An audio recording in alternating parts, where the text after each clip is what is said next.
Hello and welcome back, all you wonderful Tubi Dicers.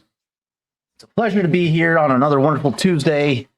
With us is the wonderful cast and crew of Tubi Dice Adventures.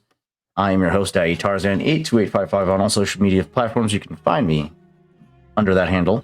That being said, let's go ahead and roll out the introductions for the cast for tonight. We got a full cast list today, so buckle yourselves in. But let's go ahead and start off with our. This is a first in a long while, actually. Rawl leading the cast today with a new look. Yeah, everyone's got fancy hair. Peep Oho's hair. Wait, that way. Yep, that way. Yep. See that? Look at that fabulous man. Anyway, yes, hi. I'm Oz. I play Raw, our resident expert on grenades and anything that goes explodey. And right now, we just got some very tasteful information. I love it. It's great, and I can't wait to show you guys. All right. That leads us up next to our gold skin Nothwin pilot. Best side of this galaxy. Dynamite. Hi, I'm Matt, also known as Wartorn Knight out there on the interwebs, and I am ready to have an explosive time here. I have been having a blast playing as this particular character of mine, Chav Visto, the Goldskin Nothwin pilot, agent lancer of the ISB, with a short fuse, who last session really blew it. I love coming here, and as mentioned, we got a full crew, and I love coming here for my other players to see four beautiful faces, playing with me as well as our GM here, Tarzan. Sir, you're the bomb. The puns. We love the puns. All right. Up next is our wonderful bipedal tank, Dove. Hey guys, I'm Dia, also known as diabell.cause on all social media. It is very good to be back. Apologies, I was ill, and then I was traveling, and then I was working, and then I was ill again. But hey, we're back in the country now. I play Dove, who, as Tarzan says, is our one-woman army resident gunswoman on wings now, which is fun and fantastic for me. So yeah, I leave you guys for 3 weeks, and now someone's got a bomb in their head. So it's fun. To be fair, they've always had a bomb in their heads. We just didn't know. All right, rounding us down to the bottom layer, Ego. Welcome back. Hi, I'm Ren. I go by Mask Ren on the internet. I play Ego. He's a Twi'lek scoundrel who's never done a thing wrong in his life. And we shall continue that trend to the end.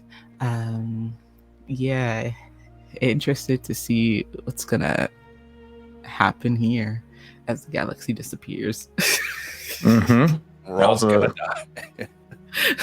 Got distracted for a second. I saw something new. Sorry. All right. And to finalize the cast for tonight's evening, the one, the only, Oho. Hi, everybody. I'm Victor, also known as Victor's Story Weaver. I hope you're okay, Dove. No need to. Wait. Sorry. I just got a very good gacha pull in the last 20 minutes that this character is available. Oh, Sorry, last No, you're 20 good. minutes on. so what happens when you give the microphone to me? Things work out.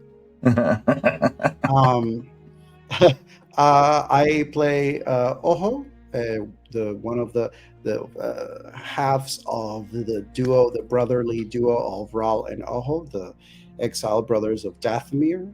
And some time ago, I also used to play the greatest pilot in the galaxy, and now we just have to have the one that bombs.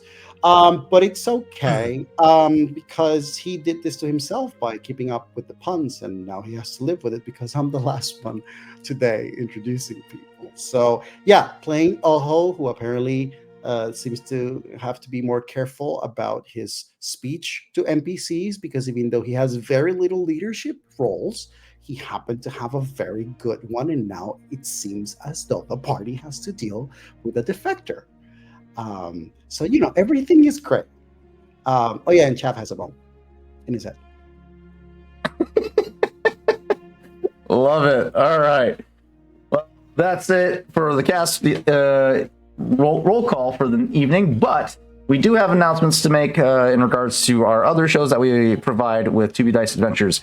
That being said, let's go ahead and roll those out for you this week. We got a pretty decent lineup for this week, so buckle in. Let me pull up my list here. There we go. So, starting us off with Thursday, we have Tales of Varden coming back this Thursday with Chris Claybeard as the DM, where the wondrous adventure party of pirates now landlocked in a journey to find the last remaining pieces of the Amber Paragon in hopes to save their reality. Then, following that, on Sunday, we have Frontiers of Ron Season 2. Be on the lookout for that, as is a wondrous tale of Western spell slinging and goodies. I'm excited about that campaign. It's Michael St. Gregory is a wonderful storyteller. You got to check out his storytelling style. It's great, and his characters always have so much life to them. You can't go wrong with that story. And then the Valley of Endless War is unfortunately on indefinite hold. So once that is ready to be rolled out again, we'll make an announcement for you. So be on the lookout for that. And then Dimensional Dial is on hold until we lock in another date. After that, we are all set with the announcements. I have nothing else but the where we last left off. That being said, let me pull my notes. We last left off with the major plot reveal from Jarvis Delaney, aka Jay, being present during the implementation of the device known as the Cortex bomb in the Northwind pilot Chav Visto's brain. With the arrival of ISO-1 over the atmosphere of Devron, will they be able to help Chav remove the bomb, or will they have to find another way to free Chav from the strangling grasp of the ISB? Find out next time on this episode of Star Wars Edge of the Empire.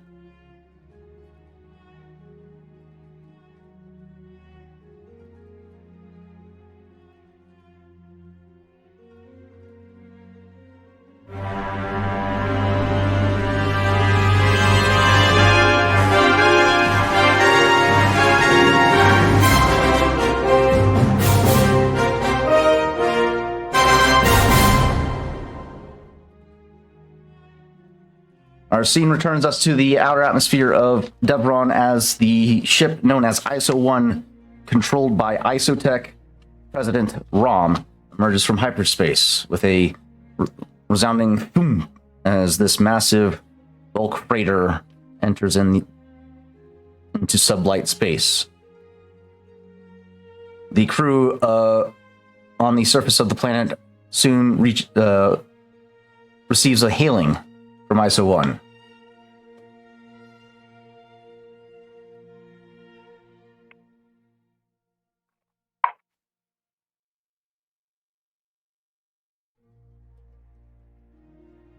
You guys answer. Who's answering, I should say? I don't think I quite heard the call, but I will. Wait, is it where is the call? Because we have multiple ships. Yes. So it would probably be going to Rawl, since he was the one that led the call. Yeah. If it's ISO-1, I'm gonna answer. Do I recognize the blockchain coming? Like, oh yeah, I mean, it's the only ship that knows of the VCX's communications. So yeah, it's ISO-1. You receive the call. You open the channel. Are you taking it out on the surface, or are you retreating back to the ship to take the call? I have no reason to hide. Okay. So yeah. So we don't mind that Delaney is present through this call. No. Yeah. No. Okay.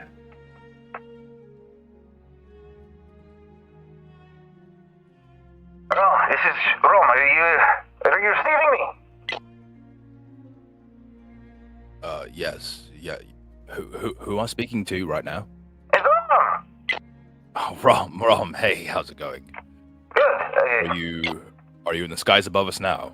We just emerged from hyperspace. We are above you now. Do you want to come up here, or should we bring the ship down to the surface? We might be here for a while, so might as well come down. Okay. Recharge your systems. Is a rather large ship. Is the area you in got enough space for a bulk freighter? Do we have enough space in this landing area for them? Not to land? not for a ship this size. No. Okay. You mentioned that we were on a cliff face, but Cliff there was face, a valley below. But yeah. there was a city off in the distance. Will they see it from? Well, they will definitely see it from where we are. Can they land on the opposite side behind the mountain range? There's a possibility. You haven't scouted it out yet. You could take a quick trip and look around, try and scout out an area for this ship to make a landing. I have it on loudspeaker so everyone can hear that's in the vicinity. So I will turn to Chav. Chav, what do you think? Do we have them land in the open or leave them in space?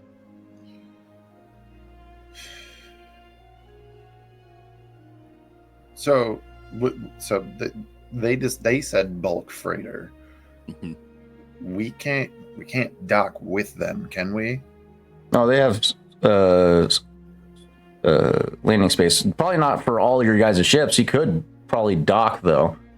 Let me see what their loadouts are. I believe they do have docking ports.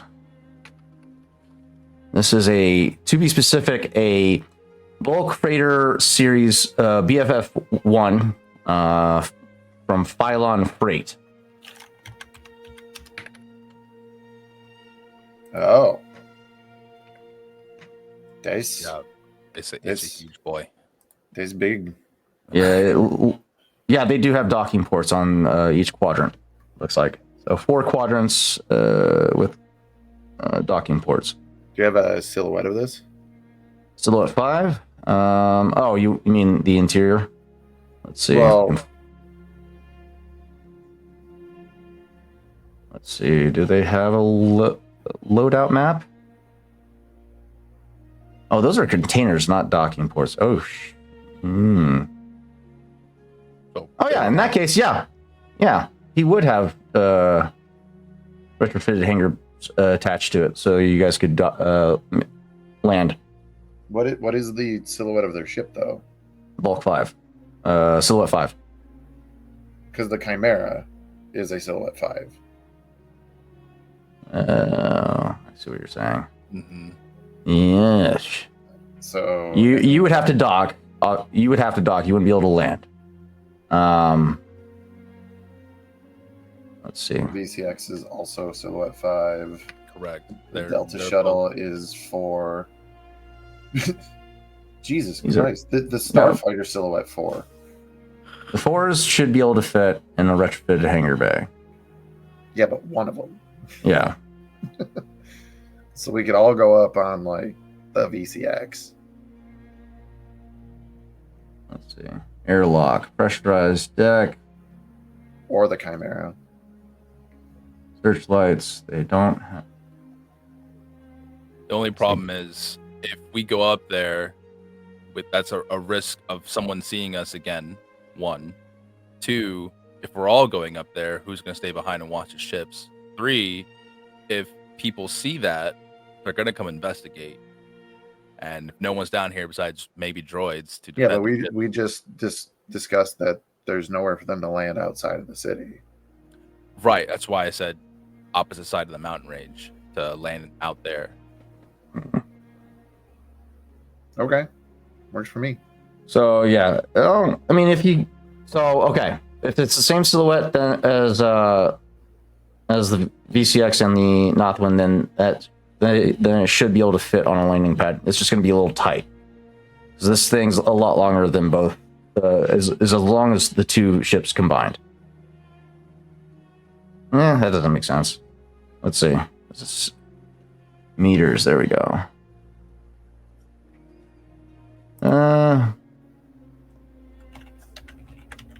Bulk freighter, all. What's this length?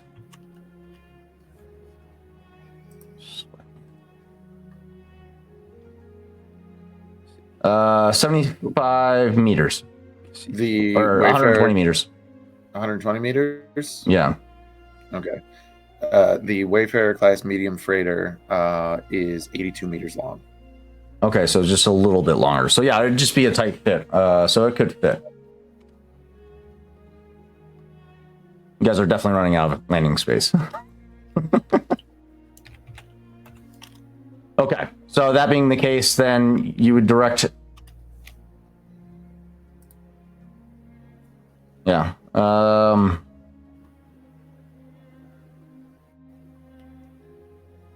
you what. VCX is only 43 meters. Yeah.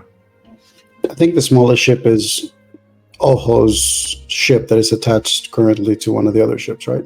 Yeah. Yeah, it's got a silhouette 4, which means that it's technically as big as the Lost Brothers shuttle, but when we start looking at meters, things get weird.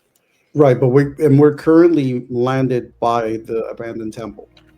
On the landing pads there, yeah. On the landing pads, with this abandoned temple, the entry point or the area where we are landing is ground level, correct? No. It's elevated off of a cliff face. Elevated off a cliff base. If it is of a cliff base, what is below the cliff? Like, is the area underneath the cliff landable? Potentially, yes. So off of this cliff face, there's a deep ravine below. I would say if you travel down a little ways, about 5 or 6 miles, there's probably a nice clearing down there that would be serviceable enough to act as a temporary landing site. So I think one of the suggestions also from Ojo's perspective, strategy-wise too, would be to potentially move one of the ships there so that we also don't have all our ships on the same fucking location. If there's a ship that we can have below a ravine that is actually more concealed, probably one of the bigger ones, obviously, because bigger is easier to spot, that maybe we should move one of our ships there in case, for whatever reason, all the other ones go to shit. He wouldn't suggest the Imperial shuttle because it is Empire time, so the Imperial shuttle, I don't think the Imperial shuttle would be targeted as easily. Like, people would think twice before targeting the Imperial shuttle, so that would leave the Chimera and Raw's ship, and then that would make space for these people to land as well. Yeah. Go ahead. No, I was just going to say, if we're talking about like size there, the VCX and the Chimera are the same silhouette, but if we're talking about overall length, the Chimera is roughly twice the length of the VCX. Mm-hmm. Yeah, VCX is like a brick. But the only problem that we were running into is off in the distance, like roughly a mile or two away, across the other side of the ravine, is a village/city. It's further than that out. It's like about a 20-mile distance from the temple. Okay. So you got distance as far as like protection from like sound and whatnot, but I mean, people could potentially still see you arriving and leaving. That's a bulk freighter, so very slim chance for stealth checks on that.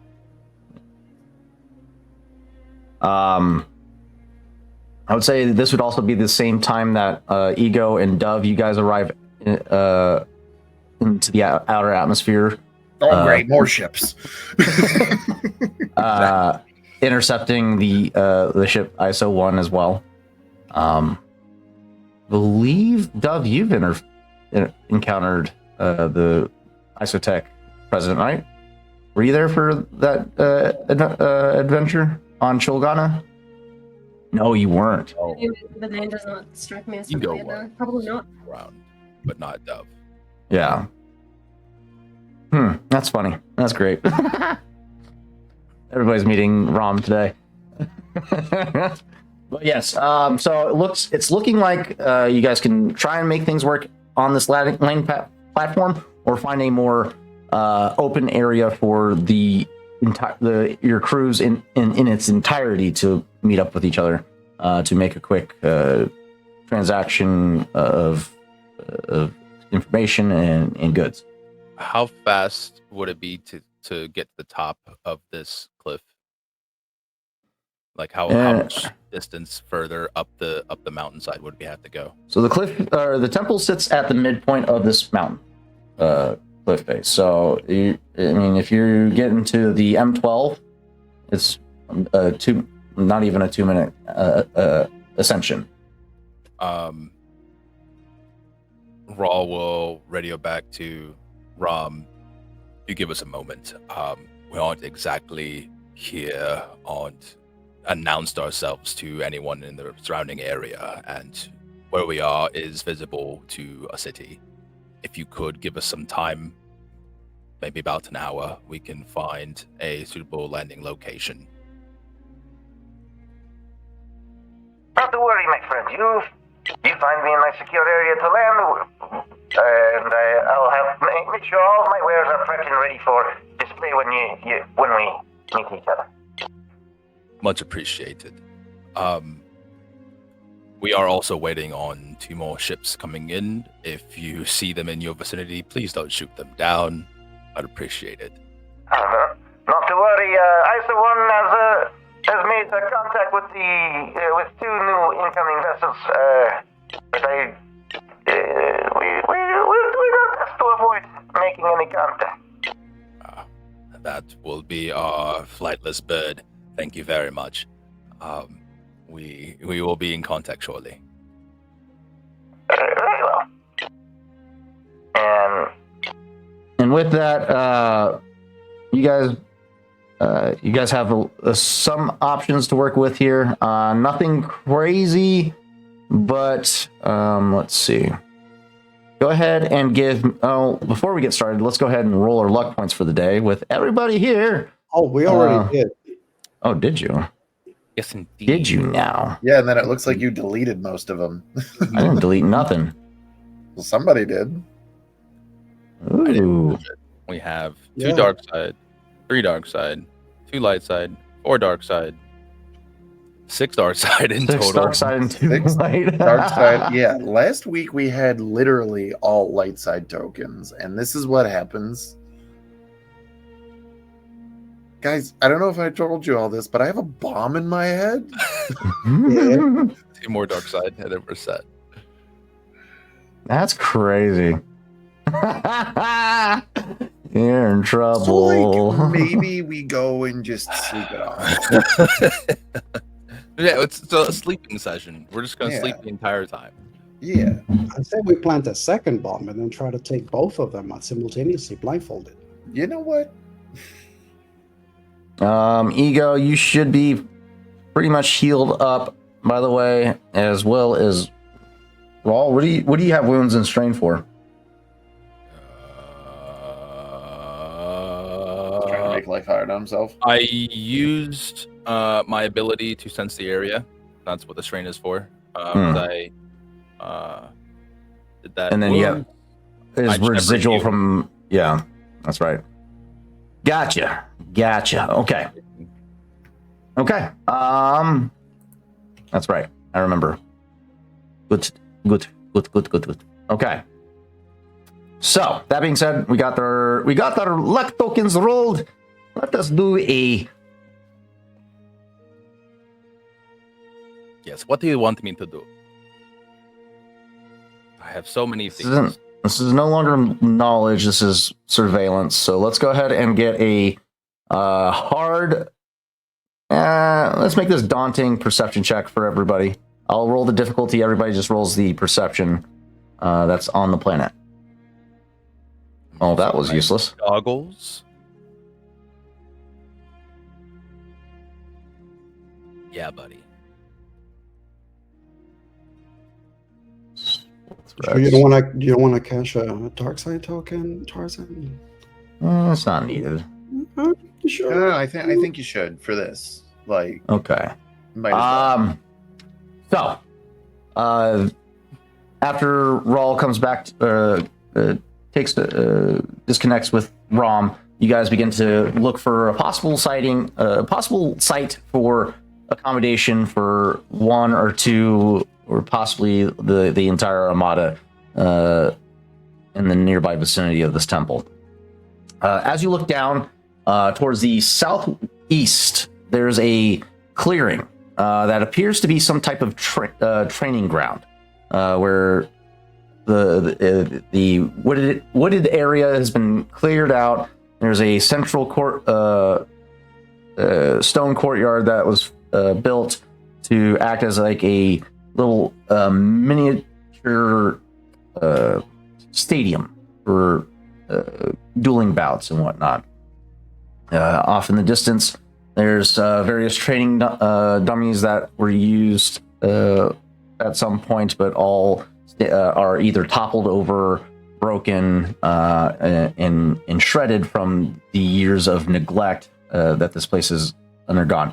The area is overgrown with minor shrubbery and brush, but for the most part has been cleared out of dense trees, so it could act as a temporary landing site for just about all of your vessels that are inbound. All right.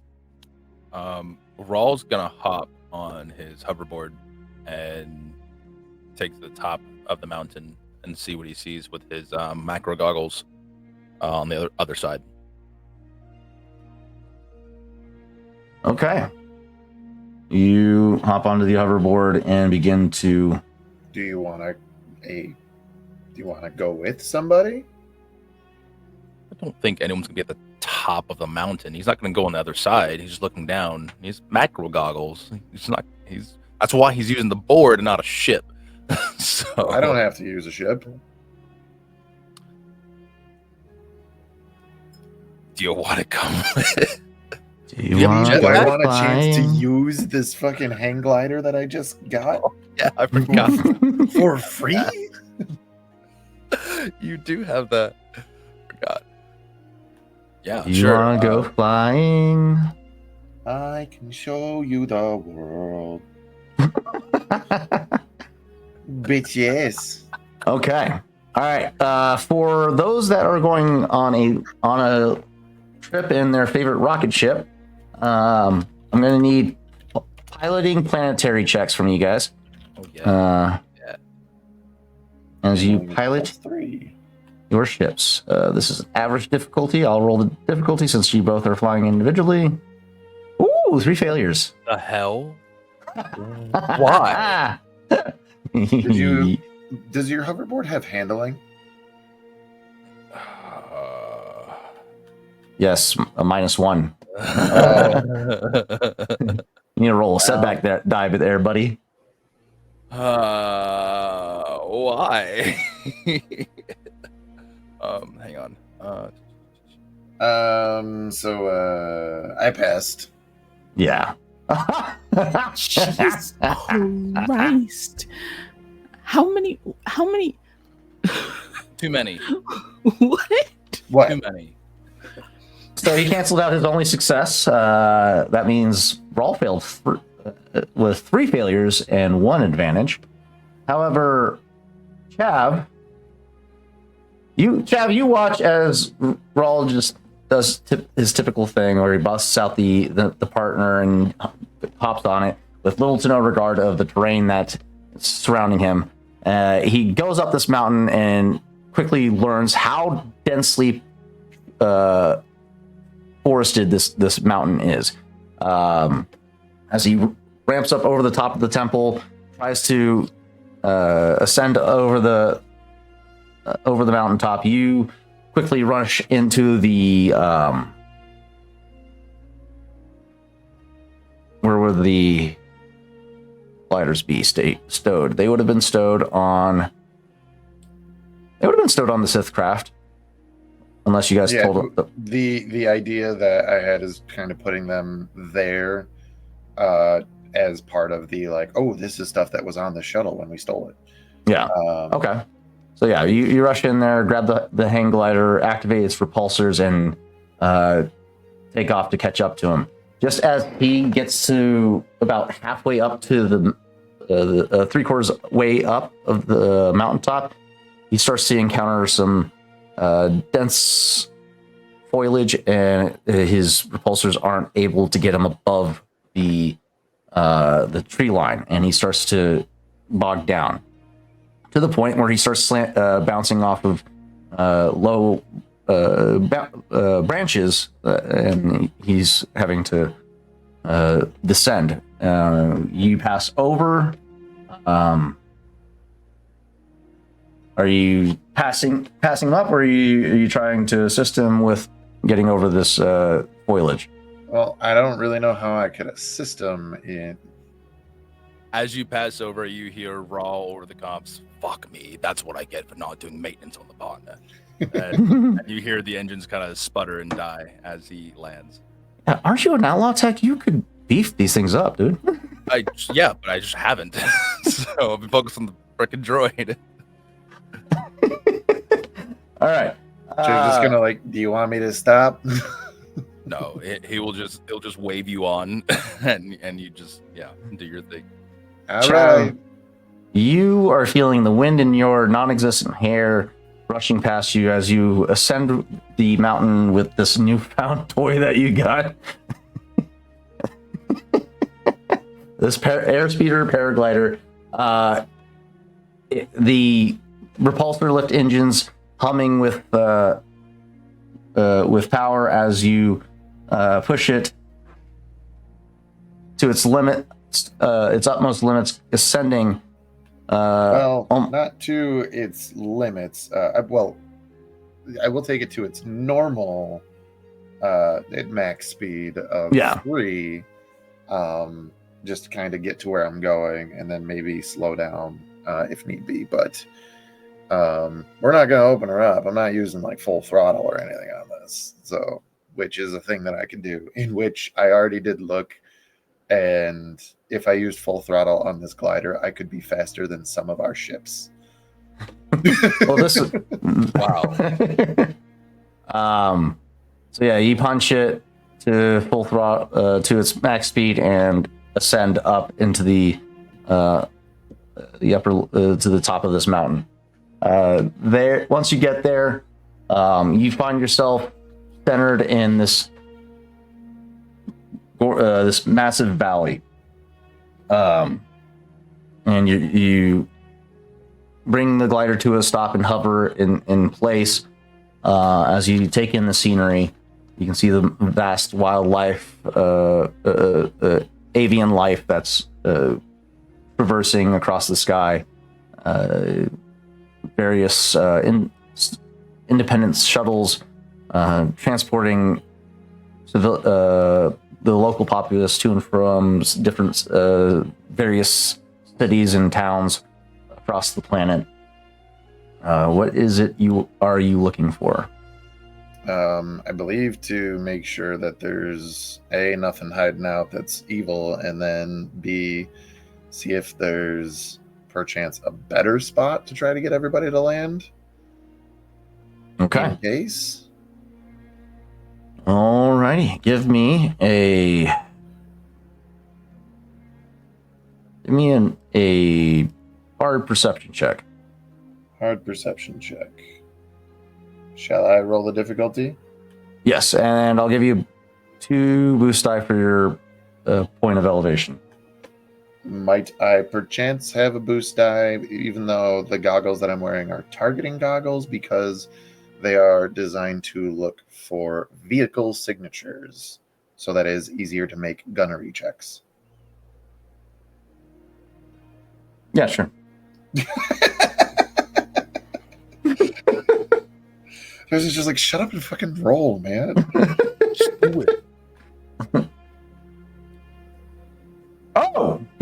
don't know. Well, So you don't see yourself getting shot out of the sky. Just kidding.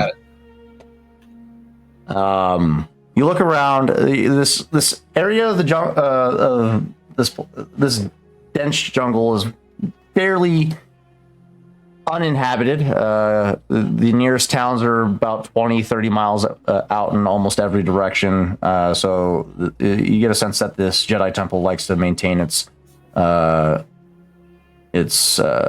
distance from populated centers. There's one clearing that you spot on the other side of the mountain, but it's not wide enough to accommodate multiple vessels. Looks big enough to be able to sustain one or two ships, but not a whole armada that you guys now find yourselves in possession of. Roger Dodger. With that, Chav's going to probably hit the comms that's in the helmet of his flight suit to radio back to Ron and be like, I don't really spot anything interesting over here. Nothing. And it seems like we're on the right side of the action. Isolated. That's good. Very well. I suppose the safest bet is if we are going to land the ROM ship, we might as well have them just right below where we can access them and keep watch from a higher vantage point. All right. Following your lead here. You know these people. And with that, Chav is going to bank a hard turn and start heading back. Okay. Raw, knowing that Dove's in the sky now, he's going to radio in. Oi, Dove, you there? What is it? We have an area for everyone to land. I'm going to need you to see if you can land your ship at a high vantage point up here on the landing pad. We'll make some space for you. Hmm.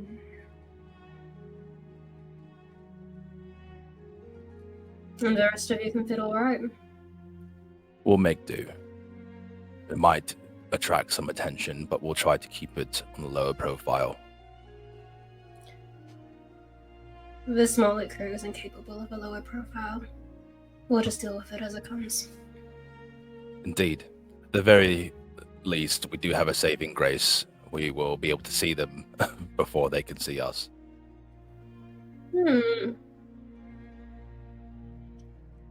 Question from the vantage point up in the air, Tarzan, is it visible, like, what distance in terms of, like, sort of bands it is from the landing zone to the nearest visible settlement or occupied space?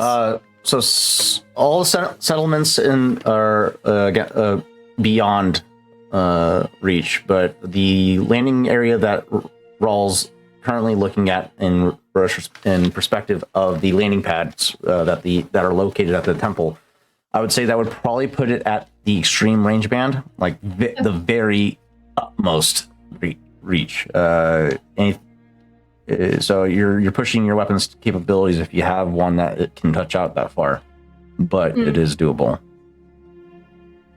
Just to make sure that. Yeah, Raw would have made his way back to the campsite. We can while Chav is- operations.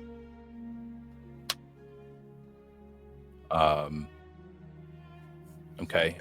Raw's gonna head back. He's going to. Which ship do we want to send down? With the ROM ship? Are we all getting on this ship that we're taking down? Yes. Yeah. Then Yeah. I would suggest the Chimera if it'll fit. Okay. Because if we got to get the hell out of Dodge for some reason, I'd rather have my ship. That's fair. That's so fair. Okay.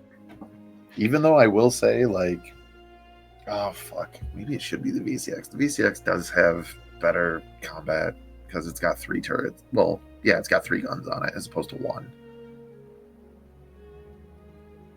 All right. Either way, it would make enough space for both Dove and Ego to land on that in that vacated spot, correct? Yes. Okay.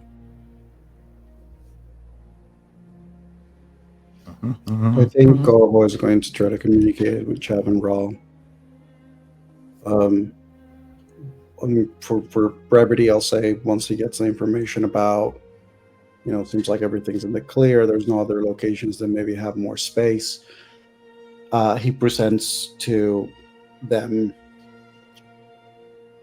Are we certain that we want to make sure that this doctors join us in this location? I'm merely considering, Chav, that if you are going to go through a severe and delicate operation, should our encampment be discovered and combat were to ensue, I would not want for that to affect or hit the ship in which you are going to be under. So my thoughts are that whatever the location will be for the ship that may need to look at your situation to not be the same location as we have. Yeah, I think we're sending the I saw one down into, what is it, a valley, gully, something like that. Yeah. And then we're gonna fly down to meet it, but that's gonna be away from our ships. Good. Chav does a barrel Don't barrel roll. All goes back to babysitting duties. Okay. At that point in time, Raw would have come back as he didn't go very far. carrying the partner, tripping over shrubbery. Yep. And meets up with Oho, relays the plan and the plan of attack, and starts powering up the PCX. All right. Chav lands seconds after Raw gets back. How was your time in the sky? It was fun. Missed you up there. Yes. And just goes back to doing what he needs to do. Love it.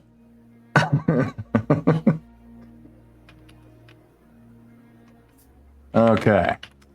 Let me set this scene up for you.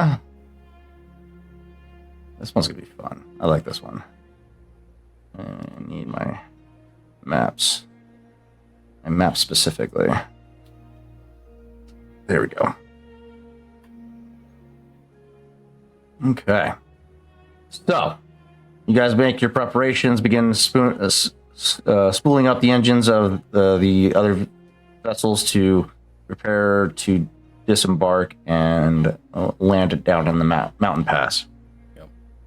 Doing a final systems check to make sure everything's actually copacetic. He will radio up to Rom. Rom, you there? This is Ram of Ice One. You have me loud and clear. I'm sending you some coordinates for you to land below this mountain range here, and he will do that.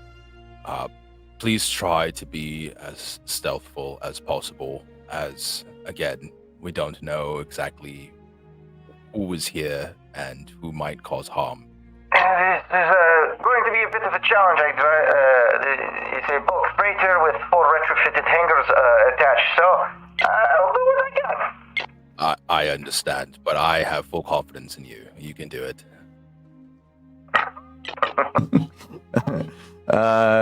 Rom begins to make preparations to descend. If you guys would like to see what the valley looks like, or the ravine that looks, the Yes. ravine, what it looks like, feel free to tune into the virtual tabletop. I have it pulled up now and activated. Oh, the virtual tabletop, a map, you say, for positioning and, actually seeing the surroundings and stuff. That's not. Yes. That's it is a nice little addition to the playing field. But yeah, the crew, let me go ahead and get you guys added in here. We have the Imperial Transport. Drop a link to that. I have misplaced mine. You silly goose. Yeah. Check out the Discord. Okay.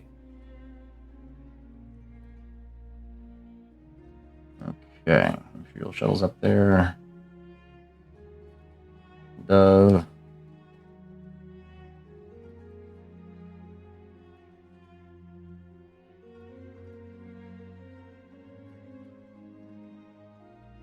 Ego.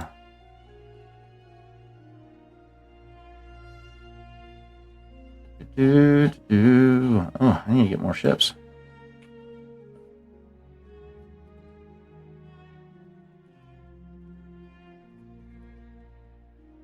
Okay.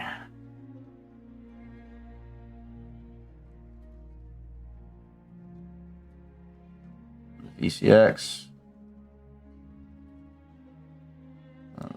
These would be a lot bigger than that, but this is just for reference. Okay. And then we'll call this one the M12. That's stored on the VCX with the retrofitted hangar. It's on the North one. Yes. Whichever. Tomato, tomato.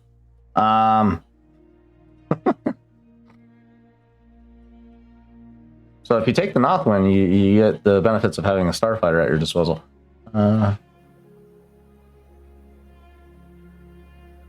Let's see. I think that's it for the ships. For the time being. Okay. So the mysterious stranger. Let's go with the Gazanti. That's better. Yeah. We'll go with that one. All right. There we go. So, all the temple's located on this mountaintop here. You guys begin to make preparations. Who is heading where, and what's your where are you guys landing in relation to the to ISO 1?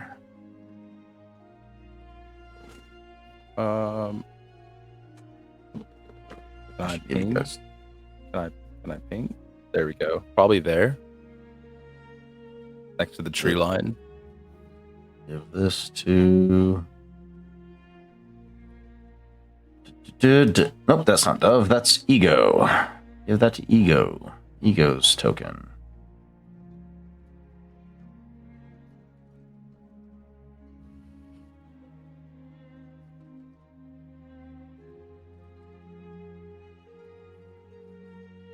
It's hot in here. It's just you, buddy. Little, just about. Okay. I think you guys should all be able to move these tokens. I think. Could be wrong. Configure your ownership. I lied. All players. Owners. There we go. There we go. Now I got it. Okay. Configure ownership. All players. Owner. There we go. DCX. Configure ownership. All players. Owner. There we go. Okay. Now you guys should be able to move your ships.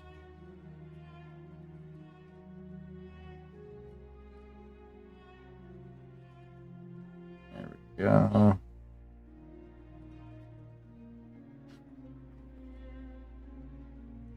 You go, you're landing down in the ravine with the crew, okay. Again, you guys' ships are all up here, so go ahead and position them where you would want. Dove lands to the south.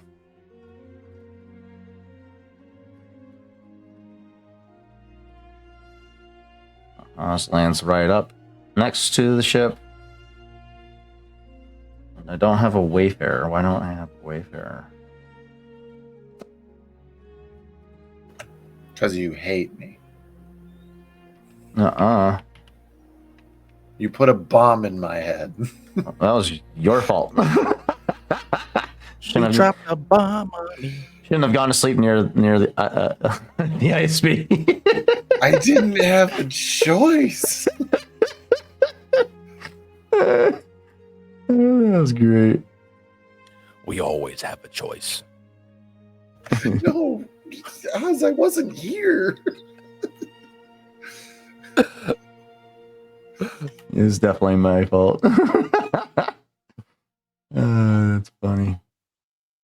Okay, for some reason I don't have a Wayfarer token just yet, so we'll just use another VCX as the stand-in until I get that uploaded. So I don't want to take too much time. Okay, dear, you're landing in the valley as well. Okay, never mind. I wasn't sure where you were directing me to land, whether it was like actually in the ravine or like up. I can. So the ping. temple, yeah, if you hold down on left click, it'll ping. There you Yeah, go. there we go. Yeah, That's fine. yeah, so you can get us a good vantage point. But I feel All right. like that would have been so in character for Dove, though. Like, where do you want me to land? Just land on top of the ridge. In the ravine? No, on top of the ridge. No, in the ravine? Just right here? I go where I want. All right, but yeah, I got another VCX added in. If you want to move the ship where you would want to put it. I trust Chef? Oz's judgment because I cannot open Forge without it crashing my computer. That is fair. Where are we putting it, Oz? Well, I just moved it already. Isn't that what this is? Well, no, that's the VCX, your VCX, and then I made another VCX for For okay. for the Notha one. Well, the Notha one's staying up there, is it not? Ooh, that's a fair point. That is fair point. Yes, very well. The ships all remain up on the mountaintop with the temple, and we progress this story further. As you guys begin to make your descent down into the valley, you watch at the same time as ISO 1 begins its descent. This elongated vessel with 4 large containers hanging off or positioned off the sides in the 4 quadrants of the ship. 3 of which look to be some type of retrofitted hangar bay. Well, all 4 of them look like retrofitted hangar bays, but one seems to be doesn't have an environmental shield. It's a full container, so possibly converted into a workshop of sorts. You could assume. You make your arrival and begin descending from your various ships and begin to make to interact with the or begin to make your approach to ISO 1.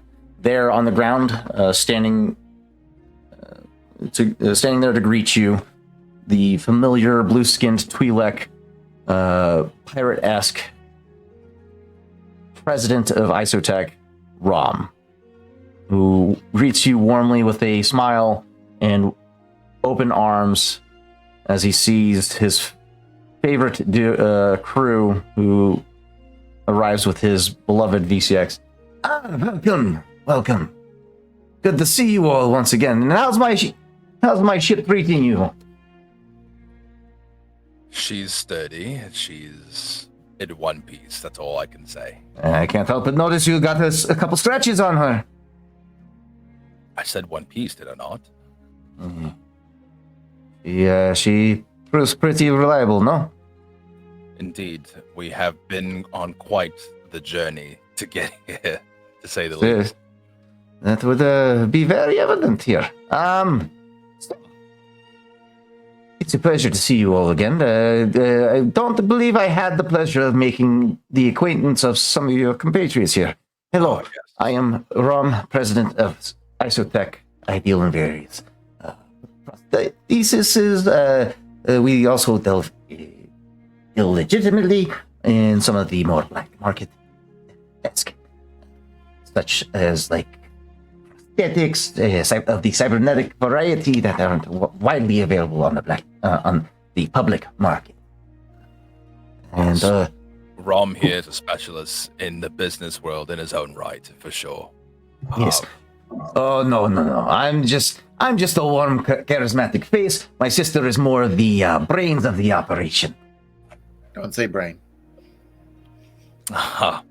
Yes. Who's your charming friend here? He seems quite sharp. One of your soon-to-be clientele here. This is Chav Visto. Chav Visto. I Excellent. am Rom. Yes. Nice to meet you. I believe that I have met with your good doctor already, as he kind of raises up his arm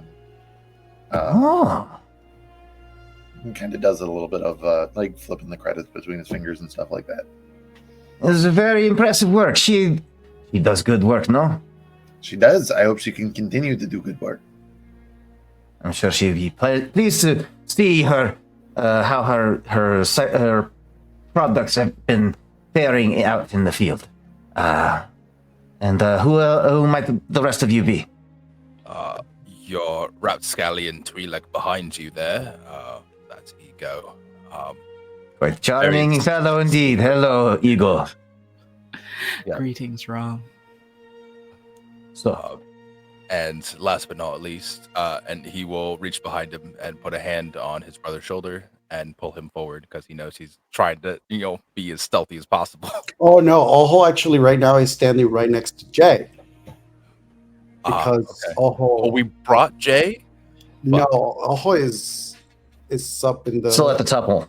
still at the top. Oh, I see. Very He's probably, well. yeah, he'll probably greet Dove, and he's probably has been just sort of, for the sake of brevity, we'll say that he's been debriefing Jay to the best of his ability, giving him information such as, at some point, I'm going to take you down there because you know about the surgery that Chav, so we need you there when Chav goes in. We will let them know that you know about the operation, but you are not to tell them who you used to work for.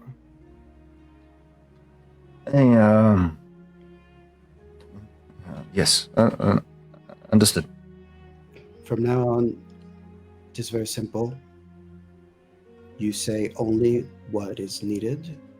You prevent from revealing your information unless I tell you otherwise, or Raul tells you otherwise, or Chav tells you otherwise.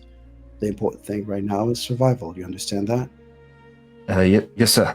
And in the brief case that you may start having cold feet about the choices that you made, because I know you will, because I know how the brain works, fear, anxiety are going to come into your mind, and they're going to make you wonder, did I make the right decision? You're going to find yourself in very tight situations. You're going to find yourself meeting some quite questionable individuals whom I know, who I trust, and are definitely not the type of person you would find with the ISB.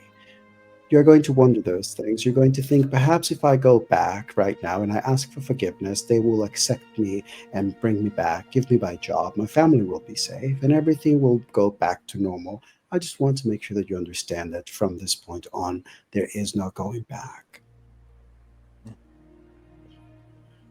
I understand. Yes, sir.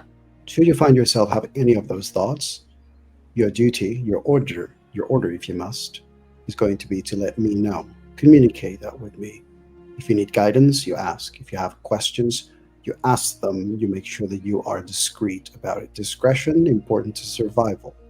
Observance, important to survival. Secrecy, important to survival. The things that you are going to learn right now have nothing to do with a scalpel or a laser surgery. The things you are going to be learning right now is about staying alive. You understand? Yes, sir. All right. Once they are ready for Chav, I'll make sure that you are introduced. For now, we're going to meet someone. Follow me. I'm back at the ISP right now. Oho stops as he was making his way out, and he just like turns around to look at him. The eye of Oho will probably make him know, do not ever make that comparison again. Like quickly regretted the comment. And Oho is just going to head out of the night brothers, my brother, Lost Brothers ship to greet Dove, who's probably parking with validation tickets right next to him. Dove, you disembark the Echo of Selene, and you spot Oho in tow with a unfamiliar but young face. You've interacted with plenty of Imperials before in your time as a bounty hunter, and you can spot that energy almost instantaneously. This kid carries himself like an Imperial, but a timid one, to be sure. To be sure, as Dove struts forward and looms, looking down at him. You've got yourself a little shadow, Oho. Not by choice, Dove. This is Jay. Hello. Jay, was it? Yeah. Yes, ma'am. Jay, why don't you tell Dove, and only Dove right now, what did you used to do before you decided to join our little quest? Greetings, Dove.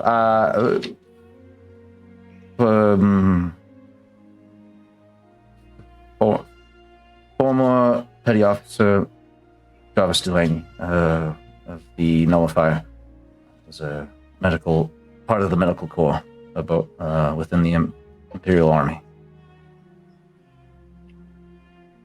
And would you like to tell Dove the revelation that you granted us about what operation you were a part of that is related to one of our members? Right. I was present during the operation that implemented a device known as a Cortex bomb in the brain of the crew member Chav Visto. Oho's one eye just going to look at Dove because there's a part of him that knows that Dove is probably going to find this amusing as fuck. He knows it, so he's proud. He's laughing. He's just nervously laughing to himself. He doesn't know how to deal with this pressure right now. There is a bomb in an agent's head. I presume to control him, should he step out of line, whatever that is. I'm not sure, ma'am. We were just given orders from higher up to implement the device, the nature of which was not privy to us. I just like see this is why I'm not too fond of these empire folk. It's always about control, and once you start losing that, well, your might as well be gone.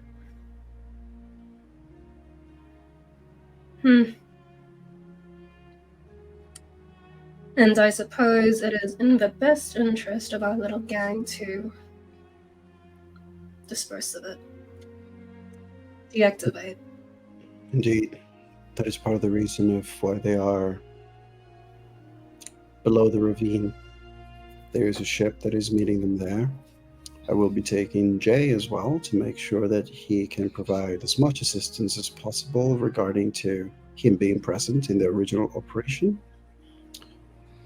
And Jay will be a very useful asset and participant in the tasks that come after we are successful with the retrieval of this bomb.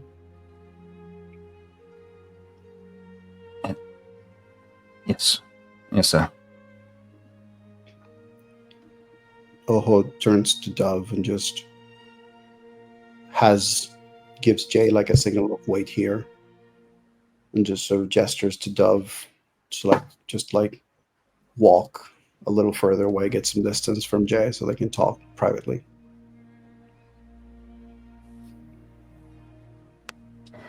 Uno, don't shoot this one before she steps away from Jay. The ever so wonderful HK series assassin droid takes in this timid little doctor Imperial and looks to you with confirmation. Aspiration, Master. We will not blast this meaty organic in the face if it makes us uncomfortable. Understood, Master.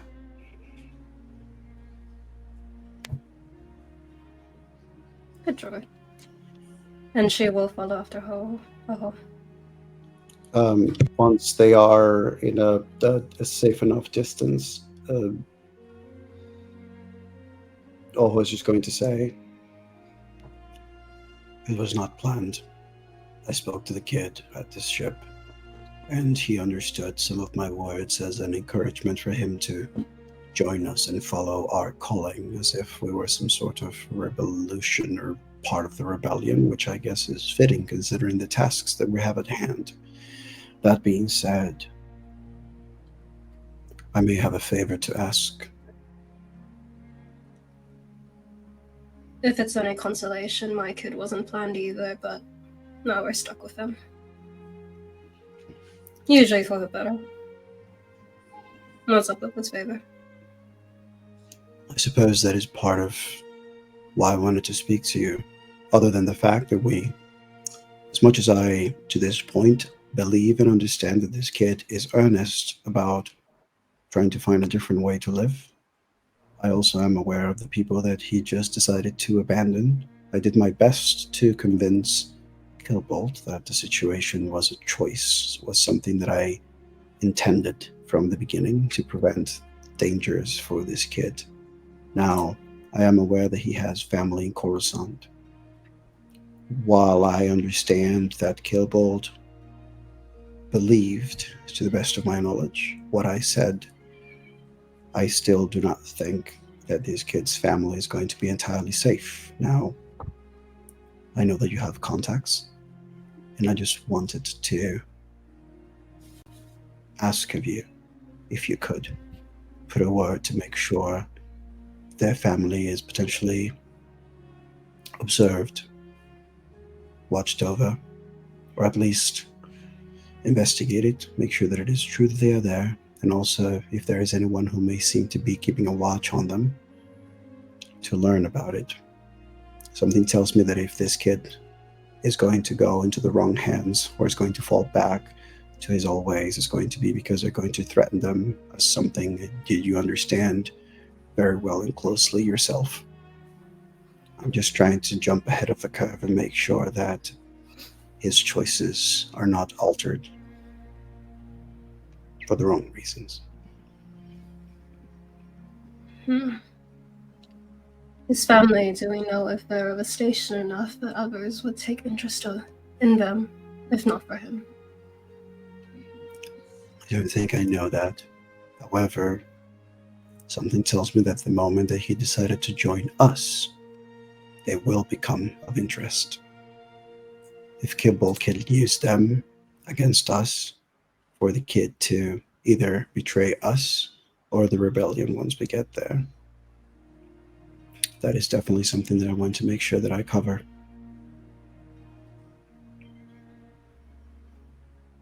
If he can get me their names, what levels they're on, and Coruscant, I could cash in a few favors and have some people look into it.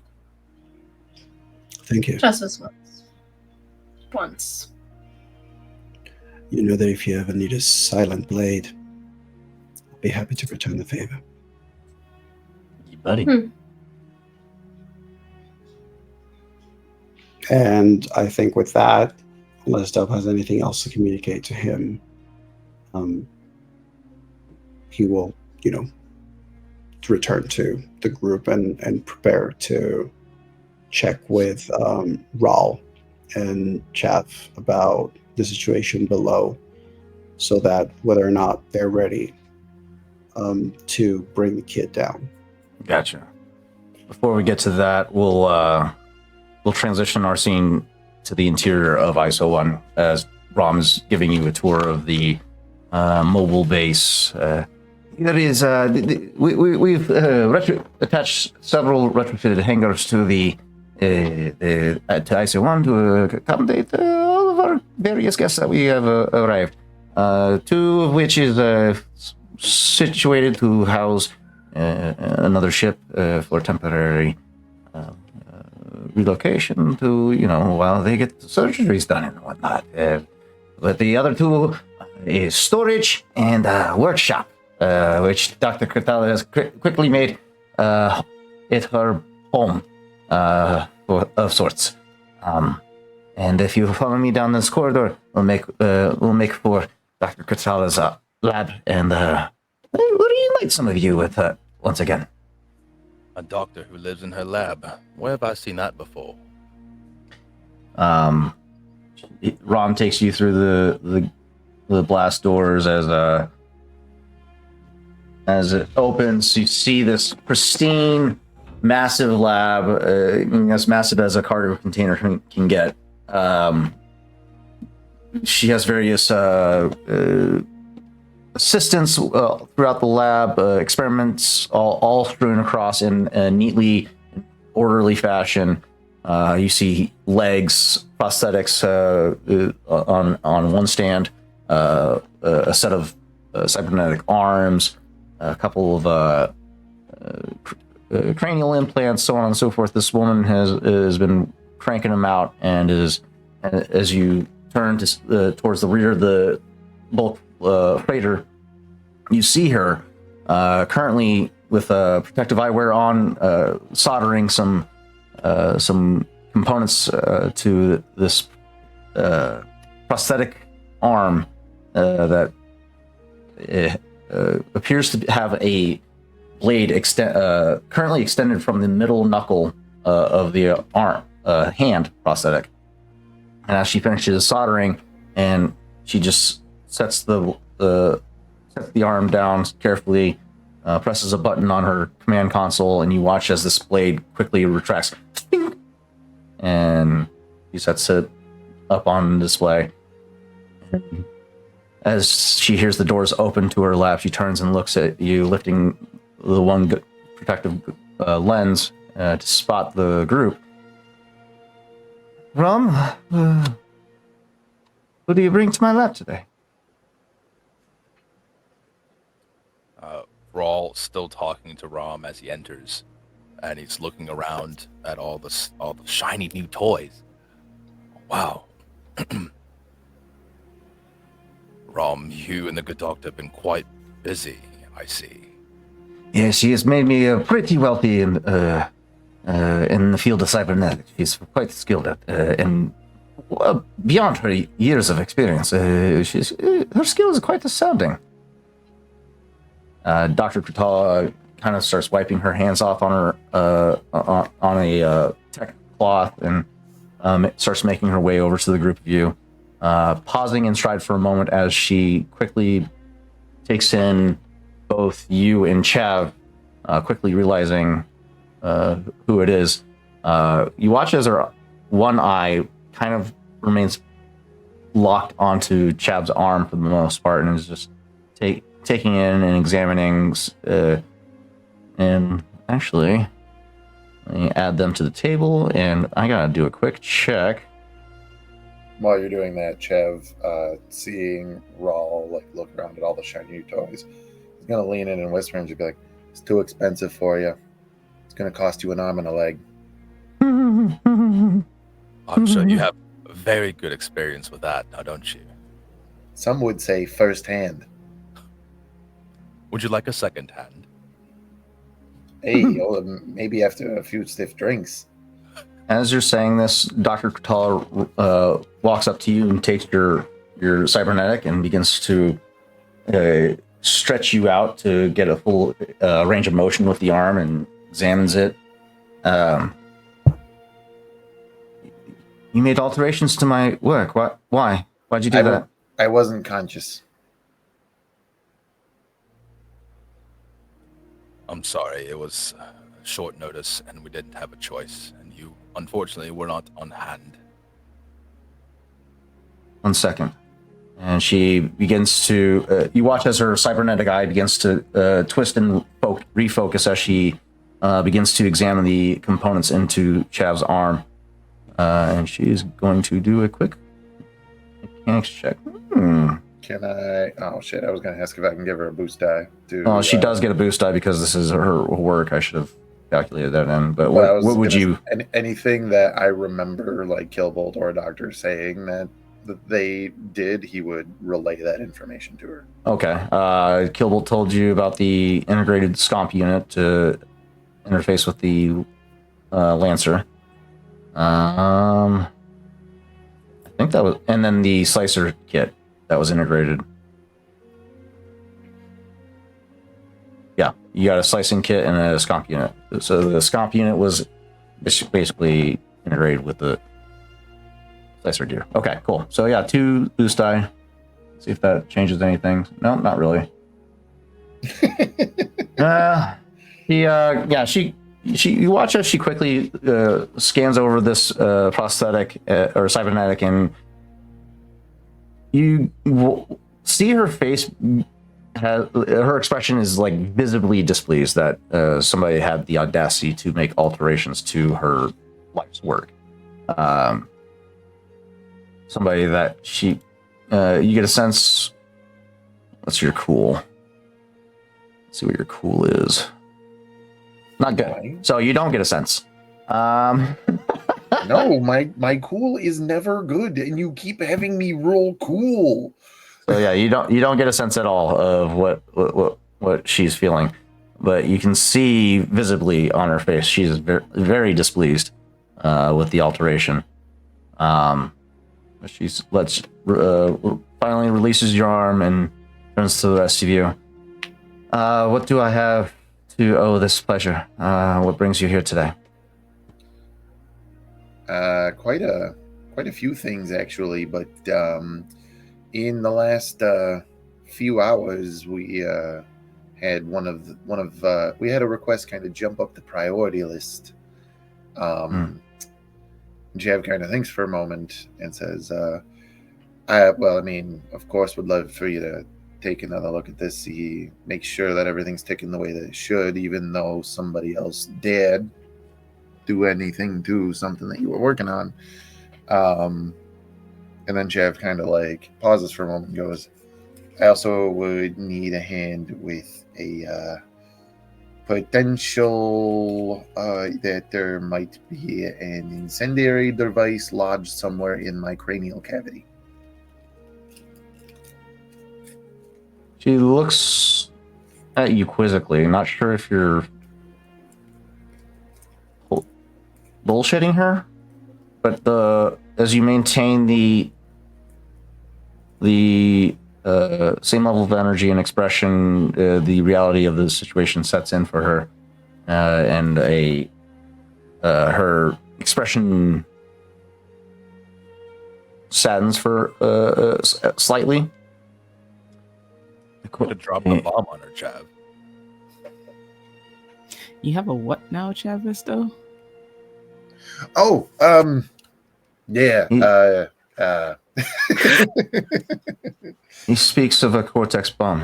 It's a implementation that's rather crude and barbaric in nature. You don't say. Used to force individuals into servitude, essentially, under a penalty of death. I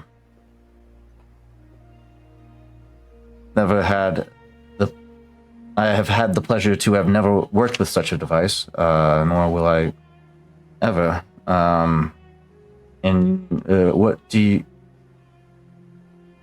Because of that, I don't have the means of being able to extract this device. So what are you hoping that I'd be able to do for you? What if you had an extra set of hands? Like attached to a person, not these ones like pointing all around. If somebody that has experience with this type of technology were to help, I would be inclined to take their assistance. I would love to be able to remove this device from you and assist you, but there are several with the tech. They absolutely have, but they did not. How should I put it? They did not trust the steady hands enough to attempt the surgery themselves. Are they a surgeon? They are intimately and acutely involved in how this I inseminated need bomb was enough with the riddles. I need exact information. This is life and death. How much experience does this person have? They have Surgeon. experience behind the knife. Yes. Surgeon would be an applicable term for this individual. Are you positive? Yes, if you would like to, you can. I'm He's saying this just up the because way. this is a petty officer, and petty officers are not in charge of surgery. Correct. How else I don't do know I if I get her even to qualify him as understand? a med student. How else do I get her to understand that he does know what the inside of my head looks like? This is a very lowly recruited kid. He's smart. He is a smart kid. He watched the process, but he does not have the experience to do it himself. So that's what Tala is trying to find out. Does this kid have the experience to do it or not? I would rather you talk to the kid yourself and figure out if he has the information that you need. This kid turns out to be a part of the cleanup crew. I don't know. Okay, yeah, bring him to me. I'll do my preliminary interview and see if he's capable of pulling off this procedure.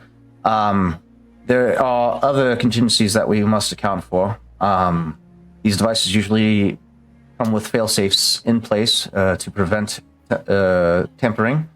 We're going to need a means of isolating the signal to this device.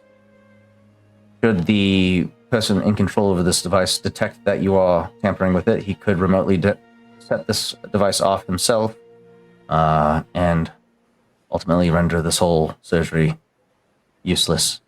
So we need a means of jamming the signal. I have a comm jammer. Don't ask questions.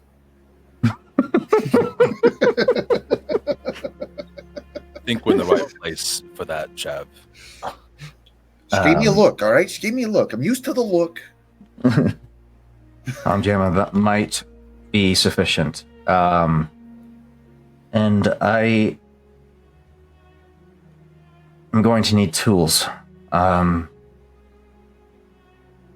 Did this individual tell you the type of tools that they utilize to implement this device? You know that if he told me, it would have sounded like Hadith. So, okay, bring this kid to me. alrighty, we gotta pop up the comlink and just kind of like, hey, oh, Run away. turns it off because I guess that there's no more need for a conversation. In regards And- to tools that you're looking for, we have a fully retrofitted medical bay on the VCX. If you would like to utilize those facilities, they are all yours. And you'll meet a very helpful friend in regards of whatever, I forget the droid's name. Scuttle? No, No. the other one is the medical, The medical droid. B4. B4, yeah. B4 is there to greet you. We'll see what we'll need once your persons of interest arrives. In the meantime, is there anything we can accommodate you all with? Is there anything I can do quickly? I have a wide range of cybernetics that I can implement rather with little to no downtime. My wish list is extensive, and it also is bearing on the fact that I'm no longer a corpse when you're done in my head. So aside from that, on his way down right now with your newfound assistant, maybe another one of our associates who recently became a cyclops. Yes. This takes priority as we don't know if and or when the bomb might go off. However, someone you have not met yet, my brother, and he turns to Rom. He's like, I've mentioned it before, but my brother is coming with our resident pseudo expert, and he will have need of your services as well. Yes, I look forward to meeting this Oho. He sounds delightful. Doctor, if you need anything, please feel free to let me know. Caffeine, sustenance, whatever. Dr. Katala just quickly turns and dismisses Rom. He doesn't seem to be particularly fond of working for this guy, but he has the resources and tools available for her to be able to explore her craft and whatnot. She's very obviously not a salesman and does not like being around salesmen. Rom seems like the kind of guy that would be in the lab and just be asking a shit ton of questions that he doesn't even have any business needing to ask because he has no idea what they are. Why'd you use that wire? Why don't you use that one? It's blue. Blue is a better color. Basically. I sell more blue than I do, Matt? Orange. Yes. How tall is Chav? I think I said like 5'9". 5'9". Okay. You'll see that during your conversation, Ego has made his way to your side, and then as soon as there's a break, you feel like just arms grab onto you, and you are thrust into a Twi'lek chest, and just like, oh, Chavisto. Sorry. Life is so hard. Jim's just like, kind of trying to figure out if this is being facetious or if for some reason Ego is actually pouring their heart out in this moment. Like, Ego's not. Ego is it's a little bit of column A, a little bit of column B, because he's very much like petting your head, your like very smooth bald head, like he's trying to find where it was. Oh, that I can actually tell you went. because Tarzan was graphic. There is an incision point behind, I believe it's his left ear. It's a very small laser incision. The hug lasts like 0.3 of a second, but I think he's very much like, shit. Listen, is there anything you want me to tell anyone if this doesn't go well? The question was somebody to tell if this doesn't go well? Yes. Chav's Give gonna a last think. will and testament. Chav's really gonna think because I think that we wrote Chav doesn't have family.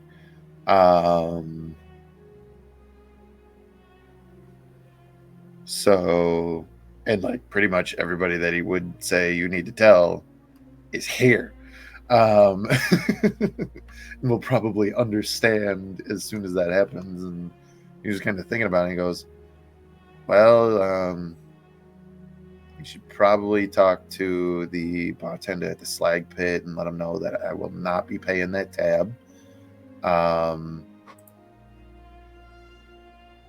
There's for sure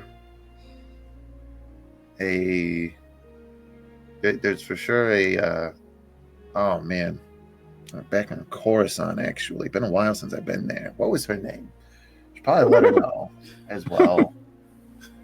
Not that there was anything really there, but that she doesn't have to keep waiting for her chance to shoot me. Somebody else got to me first. Should probably tell the Huts because they're not getting that money either. Especially because Dove owes me a lot of it.